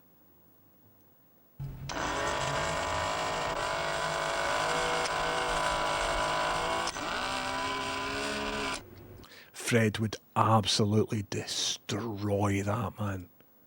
Fred would absolutely rip that to bits. Shall we try watching another episode of Tomorrow's World? But I don't know if this is an episode or just 2 raw reports again. Mike Almond, you're a thrilling hunt. Could use it for R2D2 if you ever get round to it. I mean, busy. Got a list of things to do and all that. We're getting on to R2D2 after the bubble robot. I promise. SMIT is an analog to digital conversion circuit. I see. So is it that that's detecting when the... I mean, I wasn't paying attention. But that's cool, isn't it? Building one of these would help make R2 more autonomous. My God. Just think, actual R2D2 as we know it was built 6 years after this. That's mental, isn't it? Build an electric pet virtually. Here's another idea I had, folks. Over here, and I might not be able to reach it, 2 seconds. Over here-ish. Nah, I can't reach it. It's just, I would have to stand up, and I'm simply not doing that. I bought myself a Tamagotchi. And it's still in its box. And what I was thinking about doing was Twitch does Tamagotchi, right? I'll maybe pitch this to you at another time. However, imagine that you go onto a Twitch channel and all you see is a close-up of a Tamagotchi. And the 3 buttons below it can be actuated via servos. And people in chat would just type A, B, or C to press the button on the Tamagotchi. It could maybe be a bit more clever than that. Maybe there's like sequences that could be redeemed or something. And so we collectively, as the viewers of this thing, have got to see how long we can keep a Tamagotchi alive. I think that would be quite interesting. I think that would be quite cool, man. But I'm not too sure. Hello, Kiro Semuanza1. I hope you're doing good, my man. I hope you're doing good, sir. Welcome in, sir. Wonderful to have you in. And a real I didn't put sound on that video just for the second thing. Jamcore, it had like resistor Mohicans. I don't know if you saw it. Anyway. Could print Roomba skins, 100%. Thanks for these follows coming in, folks. I just saw a wild card trick that only took a few minutes to show. Fancy it? Aye, fuck it. I was going to watch another episode of Tomorrow's World, but hey. Carla says, I've got one of them, but it's called Finch, and it's me making sure I'm the one that's eating and drinking. I forgot what we're talking about. Oh, a Tamagotchi. Right, so you're like a Tamagotchi for yourself? Is it an app? So I don't have the sensation of thirst. I'm rarely thirsty, right? And what I really need, and it'll sound stupid and infantile, but I need something to remind me to like drink water. So that seems cool. That does seem pretty cool. I don't know, Martin, if Tamagotchis can live forever, but I think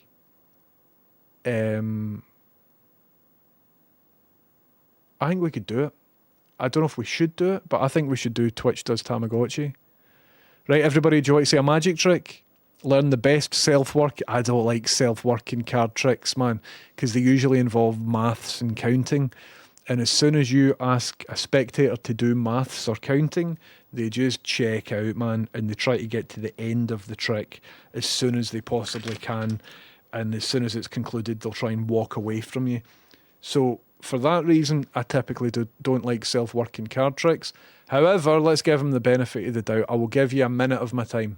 I'm going to teach you the best self-working card trick in the world. So grab a deck of cards. Let's begin. First thing you want to do is to remove the 4 aces or any 4 of a kind that you like. Okay. Next thing Do you see how easily he removed the 4 aces? What a magician. you do is to take 12 cards. You don't even need the rest of the cards. Okay. That's 3, 6, 9, and 12. Spread these 12 cards on the table like this and let your spectators insert the 4 aces anywhere that they like. Okay. Square the cards up like this and ask them to give it a shuffle. Next thing you want to do is this. We're going to create more chaos by doing this. You deal 1 card down, okay? It's going to flip some of them upside down. Next card, you flip. Doesn't matter if it's an ace or a regular card, okay? Continue this process all the way until you I think my nephew showed me this one. finish with the rest of the packet. And I think maybe he learned it for this guy. Alright? Square the cards up and then you can spread the cards again to show that, you know, some of the aces are now face down and then more cards are face up. Square the cards up again, and this time round, do it 2 at the same time, giving your audiences a choice whether they want to. B. Dolan asks, have you considered a big stupid water bottle with a sippy straw? Yes, I've considered a big stupid water bottle with a sippy straw. But I keep losing the water bottles, don't I? Leaving them in cars, leaving them in work, leaving them in the loft. I should have one right here, but I don't, because I'm terrible. I'm terrible at being a human. To deal, or they want to flip. Okay, so they say deal, deal, flip, flip, flip, deal, flip. Doesn't matter, right? Square the cards up. You can spread to show that there are more chaos now, right? Square it up like this. Next thing is very important. You deal from left to right, like this, and then you go right to left to right again, and then right to left. Okay. Now they can choose any row, any column, and you will flip them inwards until. Get a sippy tether. Aye. Do you think you could get, like, you know, a catheter? Do you think you could get one of them for going in the way? Like a drip? Maybe I just need a drip. You have 1 packet left. Let me give you an example. Say they choose this one, you will flip this It's awfully process driven, isn't it? It's very process driven, this, isn't it? entire row like this. Okay. If they choose this column, you will flip them over like this. If they choose this one, you will flip them over like this. Okay, if they choose the bottom one like this, you will flip them over like this. Okay, and then one more time like this. Okay, and then one more time like this. Right, now you square the cards up like that. After all the shuffling, the chaos, the flipping and all that kind of thing, all you have to do now is just wave your hand, snap your. I really hope this is like an anti-joke. I hope that right at the end he's like, ah, go fuck yourself. And is that your card?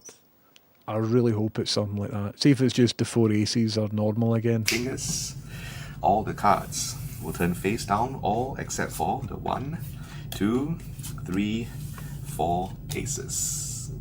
That's magic, everybody. That is definite magic. That is definite magic. Thank you very much for that. I can't believe we found the house where that robot was built. Really? Really? I'm excited, everybody. Okay, shall we watch the first part? Because I need to be in bed in about 20 minutes, right? So this is what we're doing. I'll try not to involve any interruptions. He's a student at the University of Florida. Hold on, let's see the context of who this guy is, man.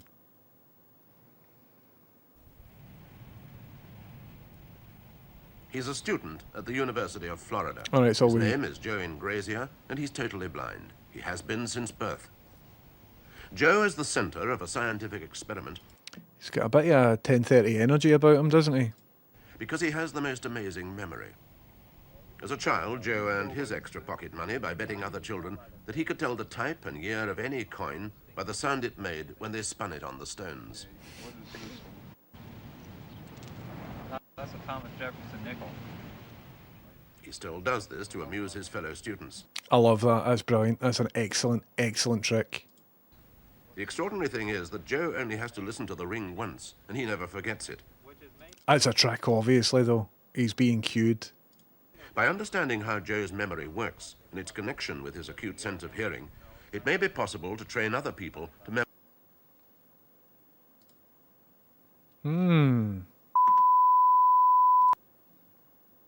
Got some interruptions in the broadcast here. students. The extraordinary thing is that Joe only has to listen to the ring once, and he never forgets it. By understanding how Joe's memory works and its connection with his acute sense of hearing, it may be possible to train other people to memorize things in the same way.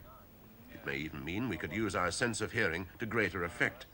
Use it far more as we use our eyes at the moment, and they can take in up to 7 separate pieces of information at any one time. And so a lecturer of psychology, Dr. Harold Hawkins, is trying to analyze Joe's memory scientifically and discover how...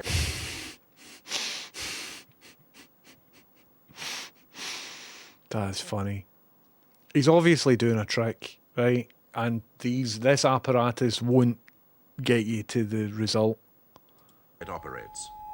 Okay, I gave you 851, and you reproduce. Also, the trick, if we're to follow the magician logic here, is that he's got an excellent memory, but identifying a sound of a coin, identifying a coin by the sound it makes when it's flipped on stones, doesn't really have anything to do with memory, does it?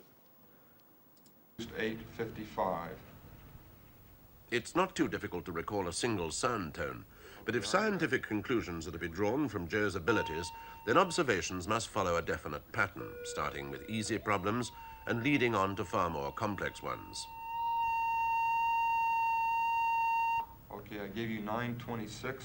You reproduce. Do you think he's got the gift of being pitch perfect? Because there, it just sounds like it looks like he's remembering a frequency, doesn't it? Reminds me a wee bit of Daniel Tammet. Have we spoke about Daniel Tammet on the stream? 928. Okay, Joe, now I'm going to present 3 tones to you in succession. And as soon as I finish presenting the 3rd tone, I will give you a 3-digit number. You're to count backwards by 3s from that number until I tell you to stop. And then I will specify one of the 3 tones, and you're to... Hi, Hammy, how you doing? Welcome in. We are watching Tomorrow's World from 1971. This guy here is blind and apparently has got an incredible memory for sound. So the examiner is giving him a series of sound problems to solve to do with memory. But as he was introduced, he did a trick, and I think it was a trick, where he could apparently identify a coin just purely by how it sounded when somebody spun it. And I think that's cool, man. See, as a concept for a trick or something, that's pretty cool. reproduce it. Okay. Okay? Yeah. Are you ready? Right. Here we go. By making Joe carry out a mathematical problem which requires constant calculation, like counting backwards by 3s from a given number for a given period, on this occasion 30 seconds, it prevents him from going over in his mind the 3 tones he's just heard. I want to know how well I would do. So I think I can remember those tones.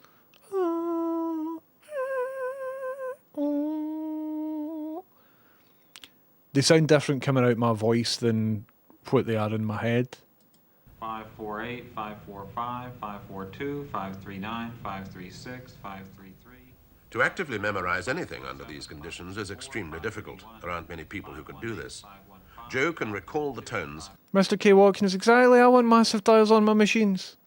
after a gap of many. Terrible Clint. I think the coin thing was a trick. I don't think this stuff's a trick. I think he genuinely can discern frequencies and stuff, but I think the coin thing was a wee bit of showmanship in there. days. 503, 500, 497, 494, 491, 488, 485, 482, 4... Okay, reproduce the middle tone. The middle one. Okay. Right, sorry if there's any dogs listening or whatever. I'll turn On this this down occasion, he selected a the wee right bit. frequency to within one cycle. But Joe's memory is not just for the pitch and frequency of an electronic tone or tossed coin. For 2 years, he read engineering, and now he's studying mathematics. He can memorize many forms of facts and figures instantly, and then record. It's interesting, right now we have got like memory championships with people that learn pi to like the 15,000th decimal place, or people that will memorise binary, or people that will memorise decks of cards or whatever, and it's a thing. Whereas here, I think this is maybe in the infancy. Look at the package on the tight trousers, man. But I think that they're just, like back then, when was Kim Peek doing all that sort of stuff? That was like mid-70s. I wonder if this guy, not that he's comparable, but just in terms of exhibiting apparently superhuman ability. Call them months later. From a complicated circuit diagram, which is read over to him only once, to a girlfriend's telephone number. Say, Joe, let's try out your memory for telephone numbers. Each one of us will give you our telephone number in rapid succession, and then we'll talk a while, and then at some later point, I'd like for you to try to recall all of the telephone numbers. Well, okay? I'll see if I can do it. Okay. Doug, why don't you start out? Okay, 2349152. Doug just doxing his phone number on international television there. Doesn't care. Doesn't matter. 2381630. This again is a very difficult test. Joe can in fact be given a 30. If you would like to learn about memory techniques, I've read a lot of books about memory techniques. I've read more than I've actually tried to practice it myself. There is a fantastic introductory book called Moonwalking with Einstein, because a lot of these techniques are hundreds of years old, and every couple of decades they are hashed up again but packaged in a new form, and usually they are sold by people promising that it'll improve your work life and improve your sex life and everything in between. Whereas the book Moonwalking with Einstein had all the good bits in there, but without any of the bad bits, and it's tied together in a narrative about a guy just investigating all the stuff. I recommend the book. You will learn how to, or rather you will learn how others can codify memories into images and stuff, because you will remember an image. You won't remember a number unless you convert it to an image beforehand. A digit number and instantly quote it back in reverse order. I still, for example, remember 1354 is the entry code to my mate's flat, because when I was looking into mnemonic stuff, I kept forgetting his entry code, and using the, what system, the key system or something like that, you can translate numbers into phonetic sounds. So it's like P or B, not P or B, but P or B. So 1354 translates to tm-fur, and you can put vowels in there. So 1354 is Tom Far, right? And all I had to do then was associate Tom Far with the location. So, and this will sound daft, but I committed it to memory, standing at the location where I usually type in the thing, and I visualised Tom York, far away, Tom Far, 1354. And ever since I've done that, it's been in my head. That was about 15 years ago. Memory techniques work. On this occasion, However, you need to put the effort into putting it in your head, because if you don't do that, it won't go in. he's remembering 35 digits. Okay, so then I'd like to in some way occupy your attention for a while. Yeah. And then later on I'll ask you to reproduce the numbers. One objective of Dr. Hawkins' work is to establish a baseline for further research. There's very little known scientifically about unusual memories. And remember, Joe is totally blind. He's never seen anything. He doesn't have a photo. Some Dirt says, do you think the people that excel at memorization are strategic or are naturally attuned? There's definitely a strategy. See what I've spoke about there. There's also like a memory palace techniques that's really good for remembering lists of stuff. Anybody who's competing at a memory level technique is certainly using techniques that have been written about, or sometimes their own techniques.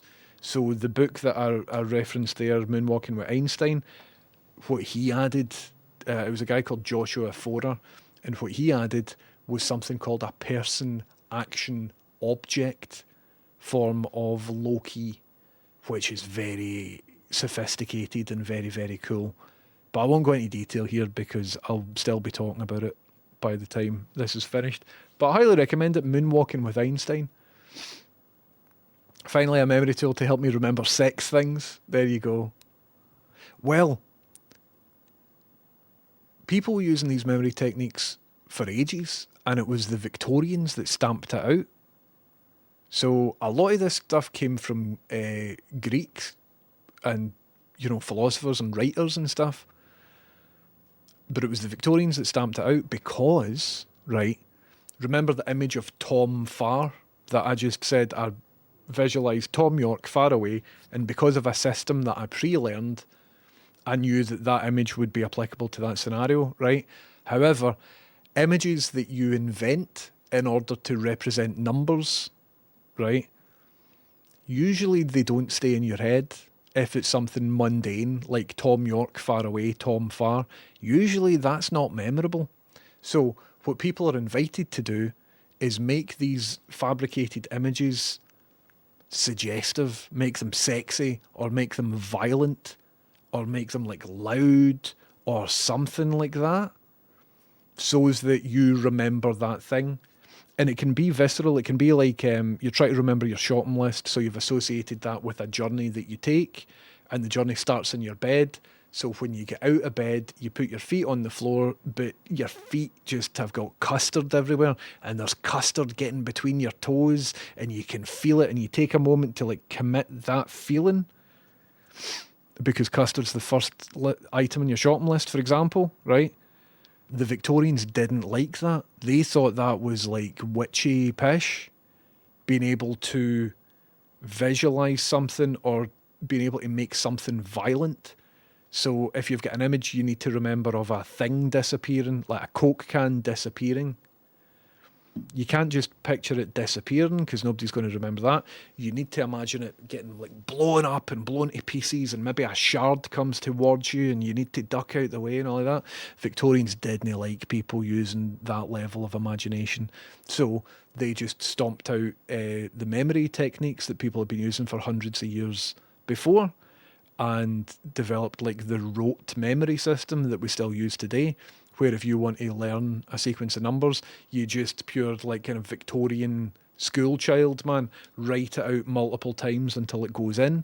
However, if you aren't concerned about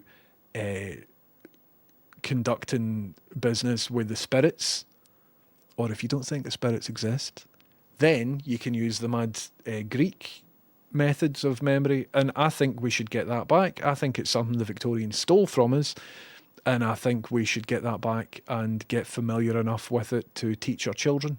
Graphic memory, he has instant recall. You think you still remember the telephone numbers? Most of them. Could you go around and tell us the numbers we gave to you? I don't know if I'll do it in the right order, but I'll try. 234-9152, 238-1630, 971-0585. That's cool, meatballs. I'm just reading your messages, everybody. And I skipped 876-3409. I think that came before the 839. Now that I remember. Was it 3409? Turbo Clint says, there's a shrub outside our kitchen window. My wife tells me its name once a month for 12 years now. I need this technique.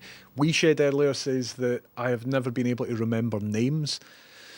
So what you need to do for remembering names is put that information in your brain.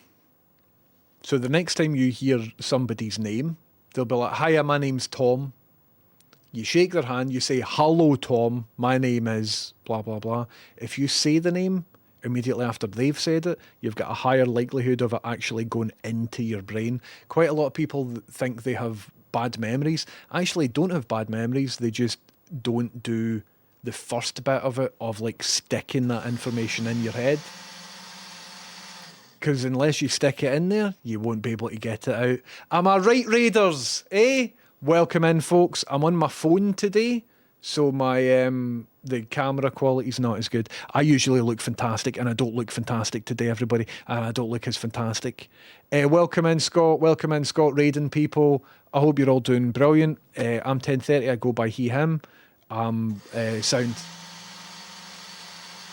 Get ready and get bubbled. Look at this as a twofer, everybody. It's a twofer. And your face is back up there again. Thanks very much, Scott. Thanks for the raid and for the bubbling. If you're just joining us, we are watching an episode of Tomorrow's World from 1971 where this blind guy can remember phone numbers that he has heard one time. He's apparently got like a superhuman memory, and we're just talking about memory techniques and all of that sort of stuff. Custard is wispy pish. Did I just say that? I guess I just said that. Welcome in, Scott. How are you doing? I hope you're doing fantastic, and thank you very much for the raid and the sub. What a legend. What an absolute legend. Joe was asked if he has to go over in his own mind things that he's just heard before they become installed in his memory.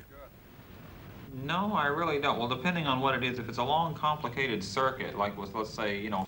I think this guy is atypical to like memory athletes. You know what I mean? I think this guy might be more in the era of like Kim Peek or whoever, where it's like a natural ability.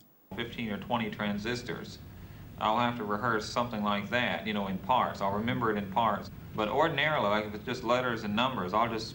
We're just on the phone today, so this is just my mobile phone, and it's not synced. I don't have any control over shutter speed or anything on that, and it's mainly just because my main actual camera decided not to work when I switched it on.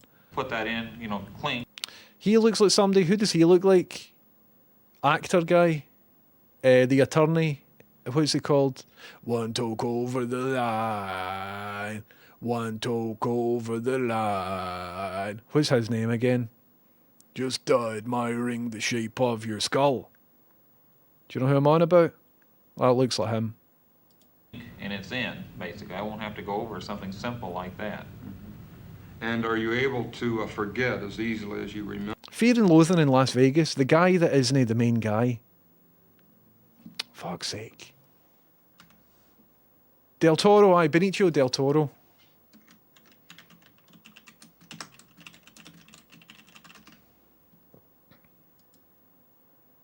One took over the line. That guy. Oh, look at it. You know what I mean? Wee bit of a Del Toro vibe for the man. I'm just saying. Could be brothers. Number. Yeah, forgetting, if it's not really, you know, deeply embedded, like I've known it since I was little, I couldn't forget the ABCs You're playing Death Stranding 2, Jesus Christ.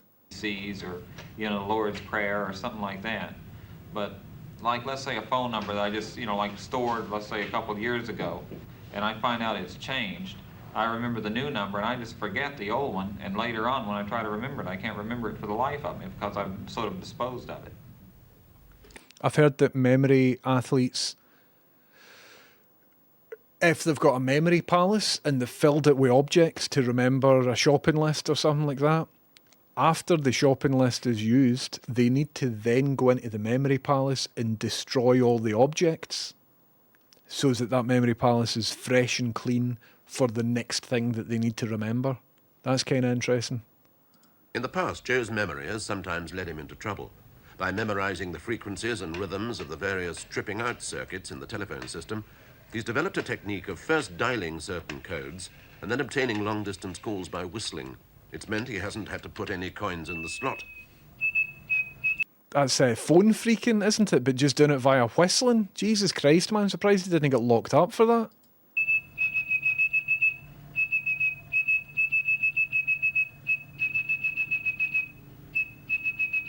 I want to be this guy's mate.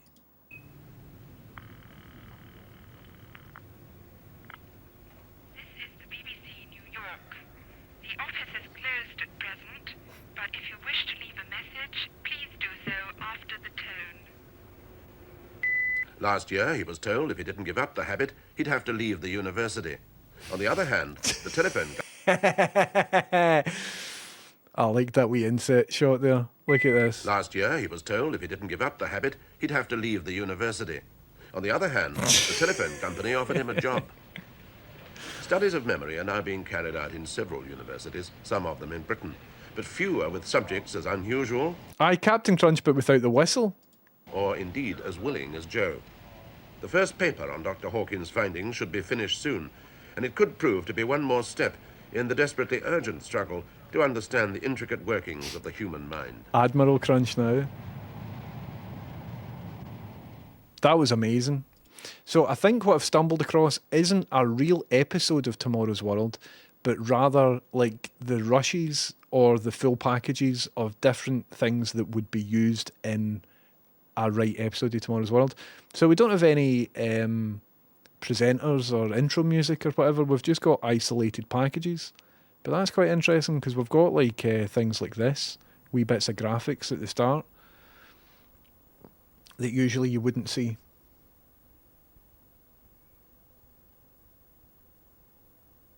I used to phone my pal and drop a bar of soap down the toilet and then flush it. Alright. This is going to be miserable, isn't it? These poor animals. Let's see how it goes. Remember, this is television from 1971.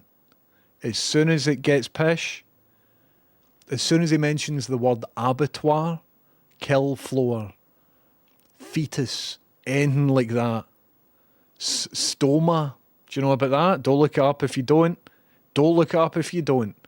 This is going to go south really quickly. Mark my words. If it does, I won't show it to you, right?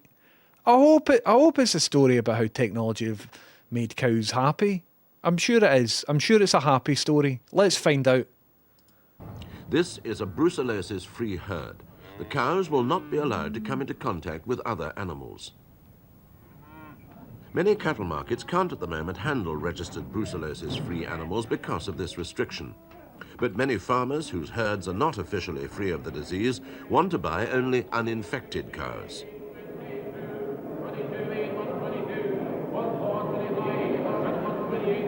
Brucellosis is a complex disease, and unfortunately it's usually impossible to tell from a normal inspection whether an animal is infected or not. A laboratory test is required. I like this guy's attire, man. I want to cut about looking as sharp as that. The most usual being known as the Rose-Bengal test. Official testing for the brucellosis scheme involves... Do you think I could cut about like that without getting my head kicked in? I think maybe. 3 negative tests over a period of 8 months. I don't want to watch a story about cows that aren't well. I don't want to watch it, man.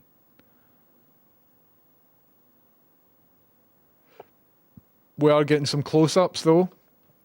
Don't want to deprive you of this content. We are getting like close-ups of like medicine-y stuff, vials. Like that looks cool, doesn't it? Look at that.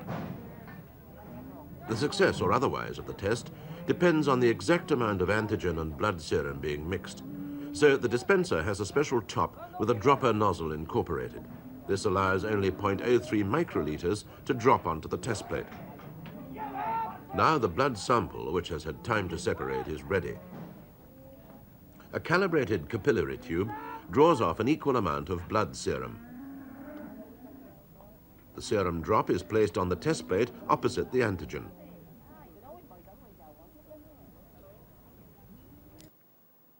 $50 vampires? Vampires? I read that correctly. That box contains 50 vampires. Vampires. Let me read it a third time to make sure that I'm not seeing things. It still says the word vampires.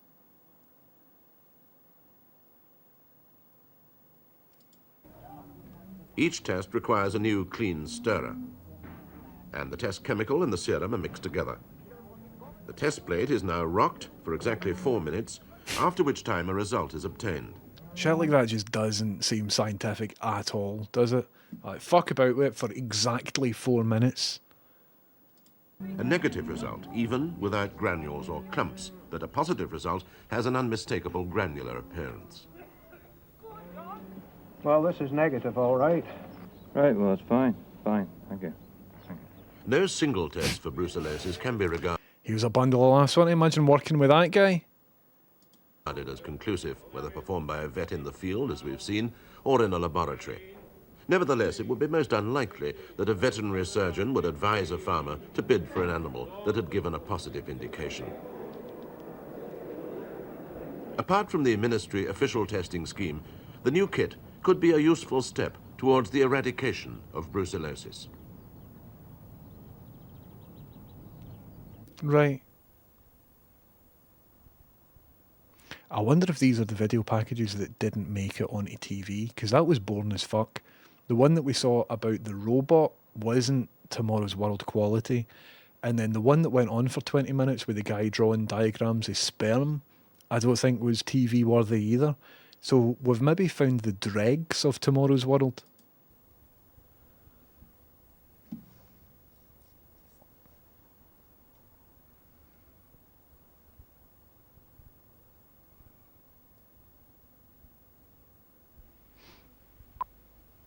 Okay, here comes 2. Is this string going to be used to slaughter an animal in some way? Because honestly, I'm not up for it. This looks like a very grim frame, and I'm worried as to what's out of shot. Will it be something innocent and fine, or will it be something very troubling that we'll remember for weeks to come?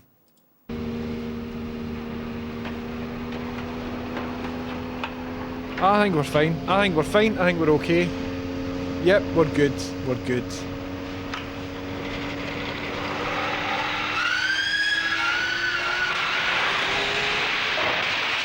That's about the speed a car-carrying train will enter and leave the Channel Tunnel. Yes. Here at Leeds University's Civil Engineering Department, Yes. the team have been looking into just what does happen to the air in a tunnel when a train enters it at anything from 80 to 150 miles an hour. They know that the Channel Tunnel will be 3 separate bores, the 2 outer tubes carrying trains and the centre tube for service and access. These transducers measure the changing pressure inside the model tunnels as the train passes. All the tunnels are cross-connected, allowing air to circulate freely from one tunnel to the other as trains enter and leave. Fuck Albert says the dregs of Tomorrow's World is absolutely what we're living through right now. To be fair, it's all came true.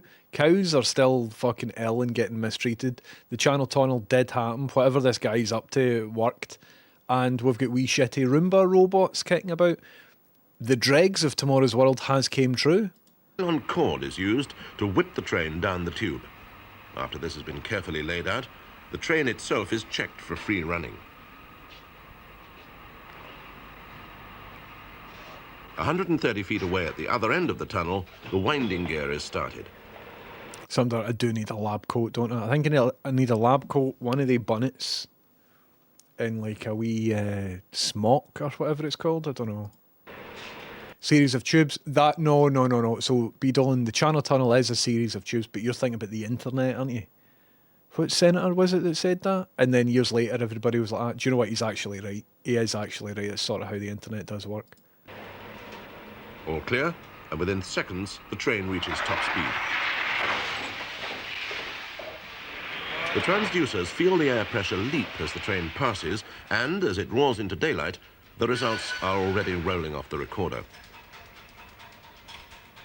This readout gives David Henson, the chief researcher, a practical picture of... Do you think there are many fields nowadays within the world of like physics and stuff that still use scale miniature models to find stuff out? Like obviously that's a real model, the scale is reduced, but the speed will be comparable to like if it was at the real scale and stuff like that. And they were using like real world data that isn't really real world data because it's like a scale miniature to then inform how a scaled up version will work. Do you think that is still done, or do you think we now can just generate, or simulate rather, it would be simulate like that environment in the first place? You know what I mean? The events in...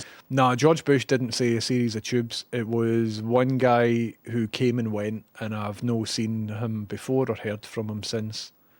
It was like some senator guy or something like that. Inside the tunnel during that dramatic 4-second journey. But I might be wrong. The next stage for Henson is to compare this to the computer's theoretical prediction of the same journey. If the computer prediction matches his readout, then he knows that all the figures relating to wind speeds and vacuums inside a full-size tunnel will be correct.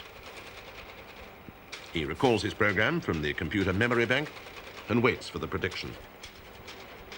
Accurate figures are needed because the super trains that will use the channel may find themselves pushing up to 9 tons of air ahead of them at over 150 miles an hour. This means... Do you see with the Japanese maglev planes? planes, trains. They are like planes, but they made the nose just very conical, so the front of it's almost like a needle, and it radically helps. Didn't Tomorrow's World do this before? The problem of people getting sucked off, because you remember we made a big joke about the term sucked off, but it was about people standing close to the train on a platform, and if a high-speed train comes in, folk can get, sucked off. I'm sure that was on Tomorrow's World, but like a more recent, as in 20 years after this episode, maybe. Men working in the surface tunnel could face 70-mile-an-hour gales every 10 minutes from passing trains.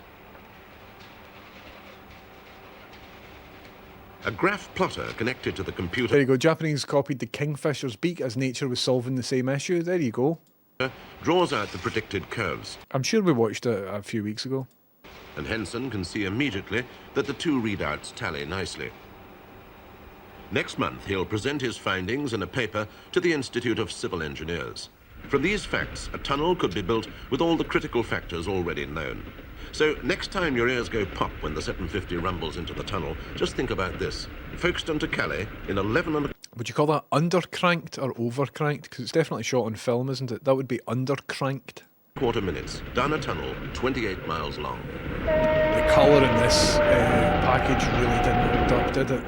Very poor colour. Sorry, I've just realised it was a bit too loud for you there. Right, so final package. Let's hope it doesn't have any gore or anything. Oh, a musical package, everybody.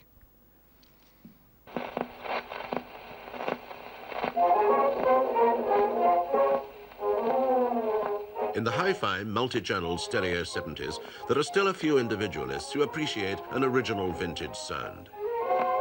That's a face of a guy that appreciates an original vintage sound and a half if I haven't saw one. But even the best old records have disadvantages, and so this man restores and improves their sound quality. The first thing to do is to transfer the sound to tape, when, of course, every sound occupies a piece of tape. Now, if there's an unwanted piece of sound, then this can be cut, provided it's not too large, without the ear noticing the result.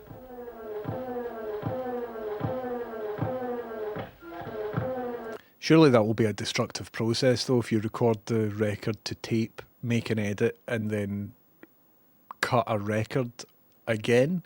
That is surely a lossy process.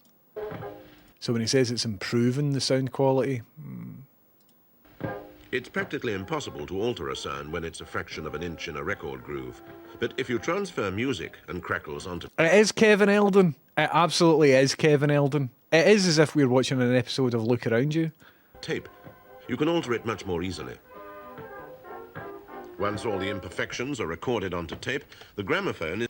Donny Boy asks, does this English accent exist anymore? Not really, Donny Boy. This is like a transatlantic English accent that... Or well, particularly, like, maybe not this one. This one's proper English, but it would be like... the transatlantic accent is kind of similar. Let me hear it a bit. ...is laid aside. The usual technique of editing tape is to stop the recorder.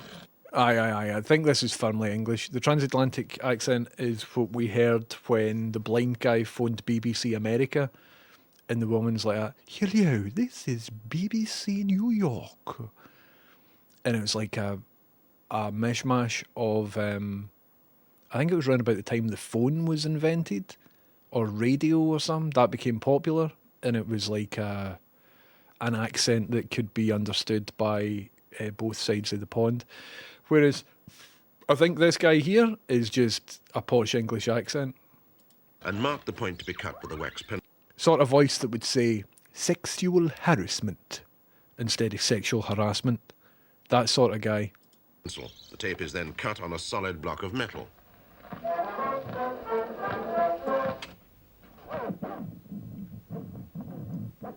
But this homemade... He almost just discovered a genre there. See if he continued fucking about with the...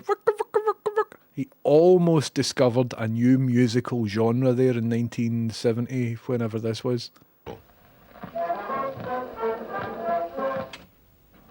See if he was just a tiny bit higher. My God.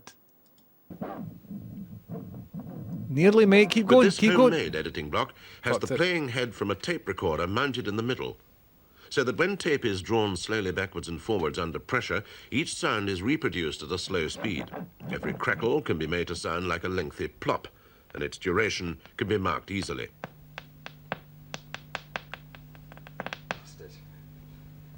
Did he just say bastard?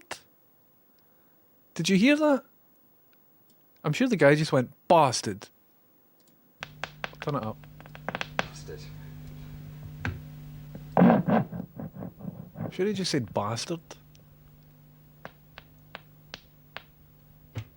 Now that the crackle is accurately located and measured, it's removed by special scissors with a blade that snips out just 1/12 of an inch.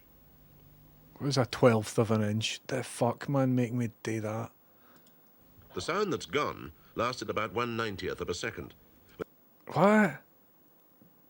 Decimal system, guys. What is a 90th of a second? Come on now, behave yourself.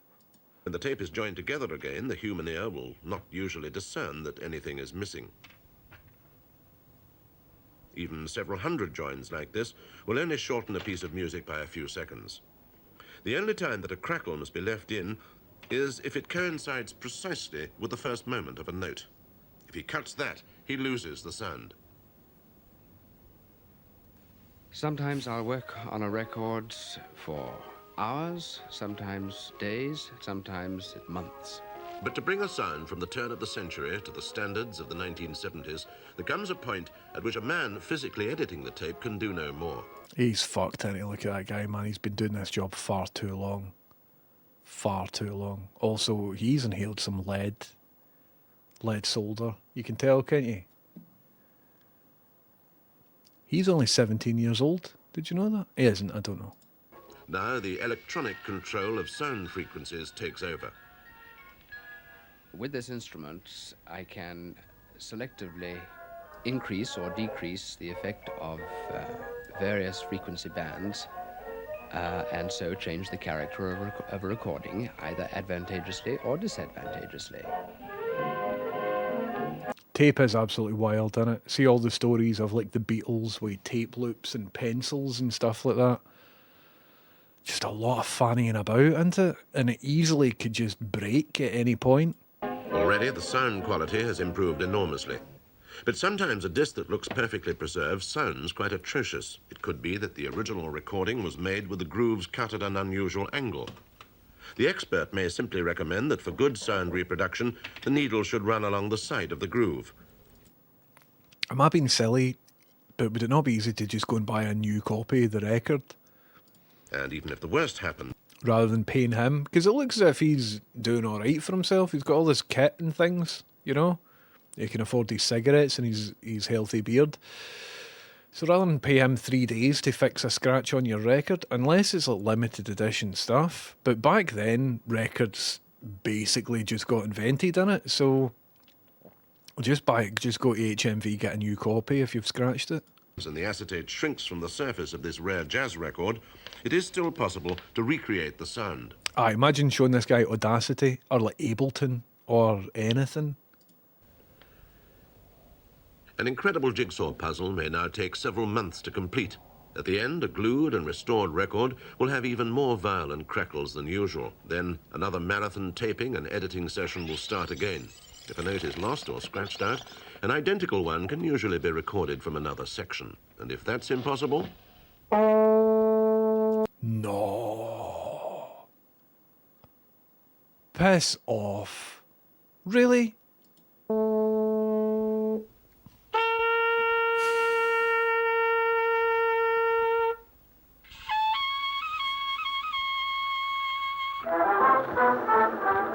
Do you want to sample them? I believe that if I don't do it, no one else is going to do so, either because they haven't the time and patience now, or because tomorrow may be too late. Good on them, that's what I say.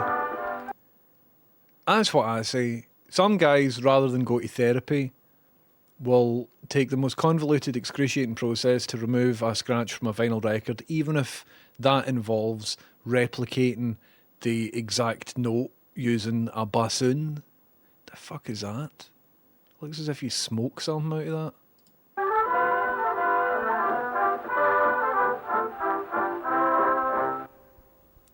What are you building in Python, Luna? I've been in Python quite a bit recently.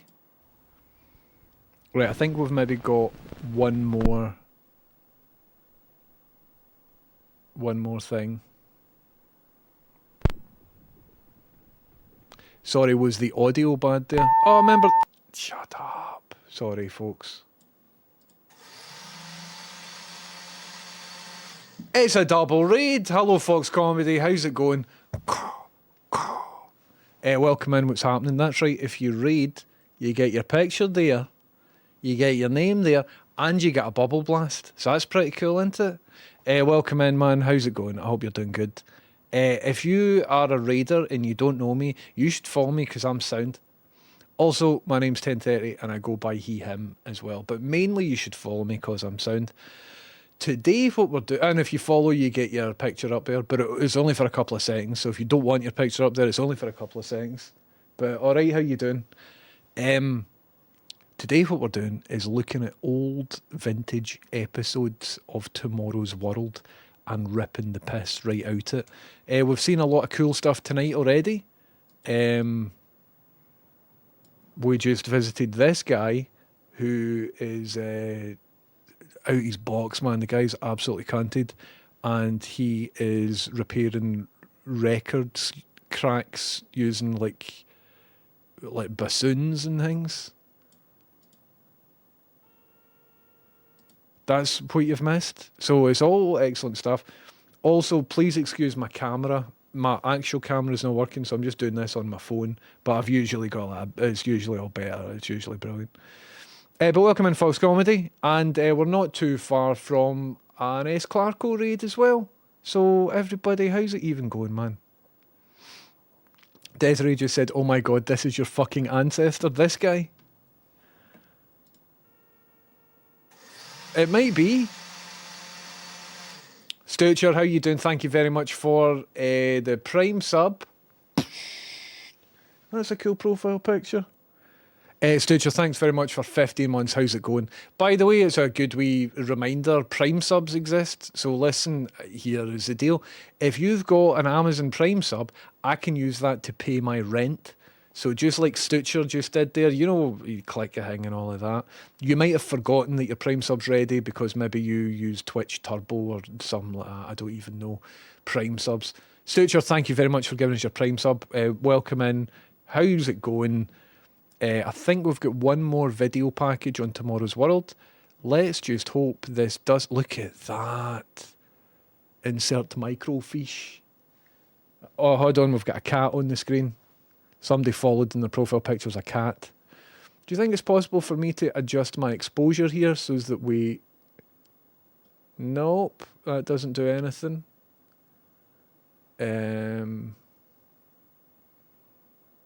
Well. Auto exposure locked. Well. Let's go back in. I just had to show you the cat. Right, everybody, last package of the night. Fox, how you doing, man? Studio chatter. Edinburgh Fringe run completed? Fucking yes, man. That's great news. Congratulations. I might be in Edinburgh. Fucking hell, man. Sorry, I keep... Shit. They really keep sending us some really unbroadcastable sounds. Right, here we are. Is it going to do a big loud beep again? For storing large amounts of information. You talk about microfilm. The words you just missed there was, the invention of microfilm has provided the method for... In a limited space. It's an storing information in a limited space. Ideal system for library and museum archives. I've got a feeling this one's going to be pish. Might be wrong. For instance, where complete books can be filmed and miniaturized. However, its use in offices has up to now been limited because there has been no simple way of building up microfilm files for day-to-day correspondence applications. Now, this problem has recently been solved by a British firm who have developed an apparatus that make Apparatus. Has any of you used microfiche film? It's cool, man. In our library back in the day, a lot of the newspapers were stored on microfiche. And it was amazing. Like, well, he'll show you. It's a projection on a wee screen. It feels like you're in Blade Runner or something. Is it possible to record on one piece of film all the documents relating to a particular deal, even though the deal may take many months and many letters to complete? You finished on the best show of the run, so I'm delighted. That's excellent news, Fox Comedy. But is there not a part of you that thinks that if you finished on the best show of the run, like if the run kept getting better and better and better, imagine you had one extra day, right? Imagine how better the show would be tomorrow. Do you know what I mean? Think about that. That would keep me up at night if I was a professional comic. But I'm not, so I'll sleep soundly. On this one sheet, for example, are 60 letters which were individually recorded on This one's bad, isn't it? the day each one came into the office over a period of 2 years. Only a small square of the film is exposed and developed for each document which is recorded. But as you can see... And a realtor, the escape room is open. It didn't have a big grand opening, and I didn't visit as a streamer, but it's open, and you can visit it. It's called Nomad Escape, and it's in Merchant Square area in Glasgow. I think they've now got 3 separate rooms open. Yes, it's Bland might be in chat, and if you are in chat, feel free to like say all the information, but I don't think you are in chat. Fox Comedy says, there is no part of me thinking that. I've learned the hard way, the last day of the Fringe is usually the worst day of everyone's run. So ending early is my little life hack, and at work, that's class, man. See, at some point in my life, I want to do a magic show at the Fringe. I feel like it's silly that I haven't done it already. The images I've got no aspirations of being good or anything, but I want to have had done it. are far larger than the ultra-small microdot miniaturization of some microfilm techniques, but this system is far more practical for normal office use. Because the unexposed film is... Oh, it's fucking boring, man. It's dead boring. And microfiche is cool, but you're just making it really dull, man. I'm tired. What time is it? is sensitive to ultraviolet right. light, this camera would normally be installed in an area lit by yellow light.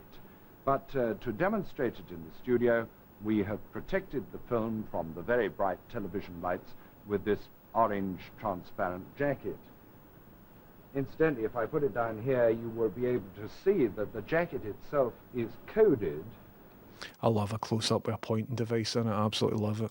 Here are 3 documents already recorded, and the indication is that the next available space is 4A, and you'll see why that's important in just a moment. A4, I believe. Load the film into the machine is really quite simple, but So it's like an optical printer, essentially, like a demagnifier, and it prints onto film. I must say, this one is really boring and pish, isn't it? Let's just skip ahead and see if we've got any good close-ups of like the machinery or whatever. I mean, that is cool technology. It really is cool technology, especially when it comes as a reel as well. But he's not making it look very cool, so I guess we'll skip ahead. I mean, that close-up of him pressing a button, push this. that's kind of good, that. Look at that. Do you know what I mean? Well seen that? Yep. Okay, let's go. Exposed deserves all caps, but even the other ones don't deserve even a capital first letter. You know what I mean? But exposed must be like the fucking button, man. You see that? But manual view back, nah, it's fine. You can press that. Doesn't matter. But expose, oh ho ho ho. Do you know what I mean? Button, which triggers off a 10-second cycle. The letter is flooded with ultraviolet light. The correct exposure is set on the machine. See the amount of piss you had to do before email existed? My God. The exposure is completed. Down comes the little... Like, what if that just breaks? What if... Oh, no, my tie... Hiya, I know it's my first day, but my tie get caught in the exposure machine. I'm sorry. What do we do? Oh, you need to write a letter to it. I can't write a letter because to do so would require using the exposure machine. But I broke it because my tie got caught in it. Heated pad, which develops the film, and already the film is moved on automatically for the next. Lot of fucking about, and a lot of fucking about. There's a check, and to check other correspondence in the file, all you do is to put it into a quite normal type. If you think of the type, this isn't 71, is it? Surely this is earlier than 71. I don't know. But if you think of like spy technology and all of that sort of stuff, the idea of having a mini spy camera that could make negatives that were, you know, millimeters wide and all of that you could then hide under your fingernail and take it across enemy lines back to your home territory, like all of that sort of stuff, James Bond stuff, was a big deal. And so I suppose this is like pre-digital exciting technology. A microfiche film would have been a very exciting prospect for a mad secret agent enthusiast back in the day. There's some guys called Fox Dog Studios, that's confusing, that do comedy at the Fringe using tech, and they're amazing. Think you'd love them? Oh, a nice one, man. Well, it's my birthday later on this month. It's my birthday on the 21st, which is at the end of the run, of everybody's run. And I just thought the day, because I've not been to Edinburgh this year at all, it might be good to head through to Edinburgh for my birthday. However, the likelihood of me getting tickets for anything good now is like pretty poor. But I was going to have a look and see your regular, your Roscoe's, your Mario Lane's, your CMB's, your Fox Comedy's. But I guess I've missed yours. But I will check out. I think somebody else recommended Fox Dog Studios to me ages ago. For similar sort of techie reasons. I'll be in it, man. Or tabletop viewer, and slide the letter you want to see onto the screen. There it is. And got to see Liam Withnell tomorrow and Roscoe on Monday. Amazing. Despite Fox Dog Studios used to stream. Maybe that's where I recognise the name. Did they stream during COVID? And then they were one of these sort of part-time streamers that as soon as everything opened back up, they went back to the actual lucrative day job. How dare they make money? Very small size, you can judge for yourself. I think we've ended on a shitter there. See that microfiche thing? I'm too bored to let it finish. There's not even colour in it. That was really bad. I would say my most favourite part of what we did today, I think, see this blind guy's memory technique stuff? I think that was brilliant. I really enjoyed that. My most favourite thing that we did today, though, was a bit of research. See if you weren't in, right? There was a story we looked at earlier today where some enthusiast made a robot that could act like a pet, right?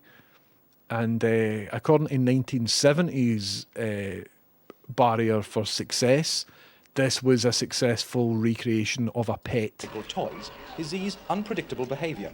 Once he's switched on, Z has a mind of his own. That's not. He acts and reacts to situations in a way no one can forecast. Whatever he does is always a complete surprise. Right, so check this out. When we were watching that video package, it mentioned that an enthusiast got instructions. There's a guy called Jerry. He got instructions in a local electronics magazine. So we did a wee bit of research, right? We found the guy called Jerry. I forget his full name. Jerry Brown, right? We found him. So all we knew is a guy called Jerry Brown, Computers magazine for the early 70s. We found an article with him in it, and then we found his home address. We looked at the actual home address for where that robot was maybe built, and then eventually we found the article on the internet where, if we wanted to, we could recreate that wee stupid wee robot. How cool is that, man? It's all just archived on the internet. You need a 4.7 ohm resistor, for example. How cool is that? Full schematic. And front page pattern, man. Practical Electronics, June 1971, 20 pence. So if I didn't have a lot on my plate, I might be compelled to now build a version of Z live on stream. But as it happens, I can't be bothered doing that. So we had the idea, we observed it, and we're going to move on from it. But how cool was that I figured out just for like one wee bit of information on a Tomorrow's World broadcast that we've narrowed right down to get a full schematic for how to replicate that. Oh, it was exhilarating, everybody. It was absolutely exhilarating, let me tell you. Let me tell you something else. Tomorrow morning, I'm getting up early and we're bundling Fred Dog in a car because Fred Dog is getting chemotherapy tomorrow. So at 9 in the morning, Fred and Rachel and I will be in a car. We might treat ourselves to an exciting breakfast. And then we need to keep it sweet because after that, I've got my day job. So it means that I won't be on at 1:30 tomorrow in the afternoon. So I might be on tomorrow night. Do you know what I mean? Are you going to enter that at the next local Robot Wars? I'd love to enter something that's just made out of paper mache into Robot Wars and just watch it get absolutely annihilated. Can I say as well, sorry for the last raid that I did. Remember I was talking to you about this guy, Leslie Tanner, who's like a comedy character guy. I think he's American, probably Canadian. Probably Canadian. I've just got a Canadian vibe for the guy, but I don't know. Let's see if I'm right. Anyway, he's in character, like a VHS sort of guy, and he's interesting, man. He was doing interesting stuff. However, I raided him when he was 12 hours into a silent stream. And he's now, well, it couldn't have been 12 hours, maybe 10 hours into a silent stream. He's now 18 hours into this silent stream. So I'm not going to raid into him again, right? Next time I raid into this guy will be when he's doing a speaking stream, right? Because, you know what I mean? And instead what I'm going to do is take you over... Shit. He's maybe not started yet, to the 27 Club, unless somebody else is already on and active. I'll give another couple of minutes. But there's a guy called David, and he is primarily got an American audience, but he's Scottish, and he likes to talk about political events, particularly like American politics and stuff like that. But he enjoys a smoke, and he's Scottish, so he's sound, and he will go for the next few hours. I think if I raid, he'll go. By the time we've raided in, he'll be live. So that's who we're raiding today. Listen, everybody, thanks very much for coming in. It's important that you both keep it real and take it easy. It's important you do both of those things simultaneously, okay? Thank you very much for joining me here today. The next time you see me, I will have my proper, actual good camera working. Cheers. I will see you later. Remember, I'm working tomorrow. I'll try and get a stream in at some point. I think this guy banned me for calling Richard Madeley a cunt. Nah. 27 Club? 27 Club would definitely say that Richard Madeley is a cunt. Must be some misunderstanding. Next time you're both in my chat, I'll bring it up and see how it goes, right? Who knows, man? Who knows? Anyway, everybody, see you later. Love you. Bye. Oh, magic trick. Listen, everybody, my name's James Houston and Houston's Boostin', but before I do, watch this.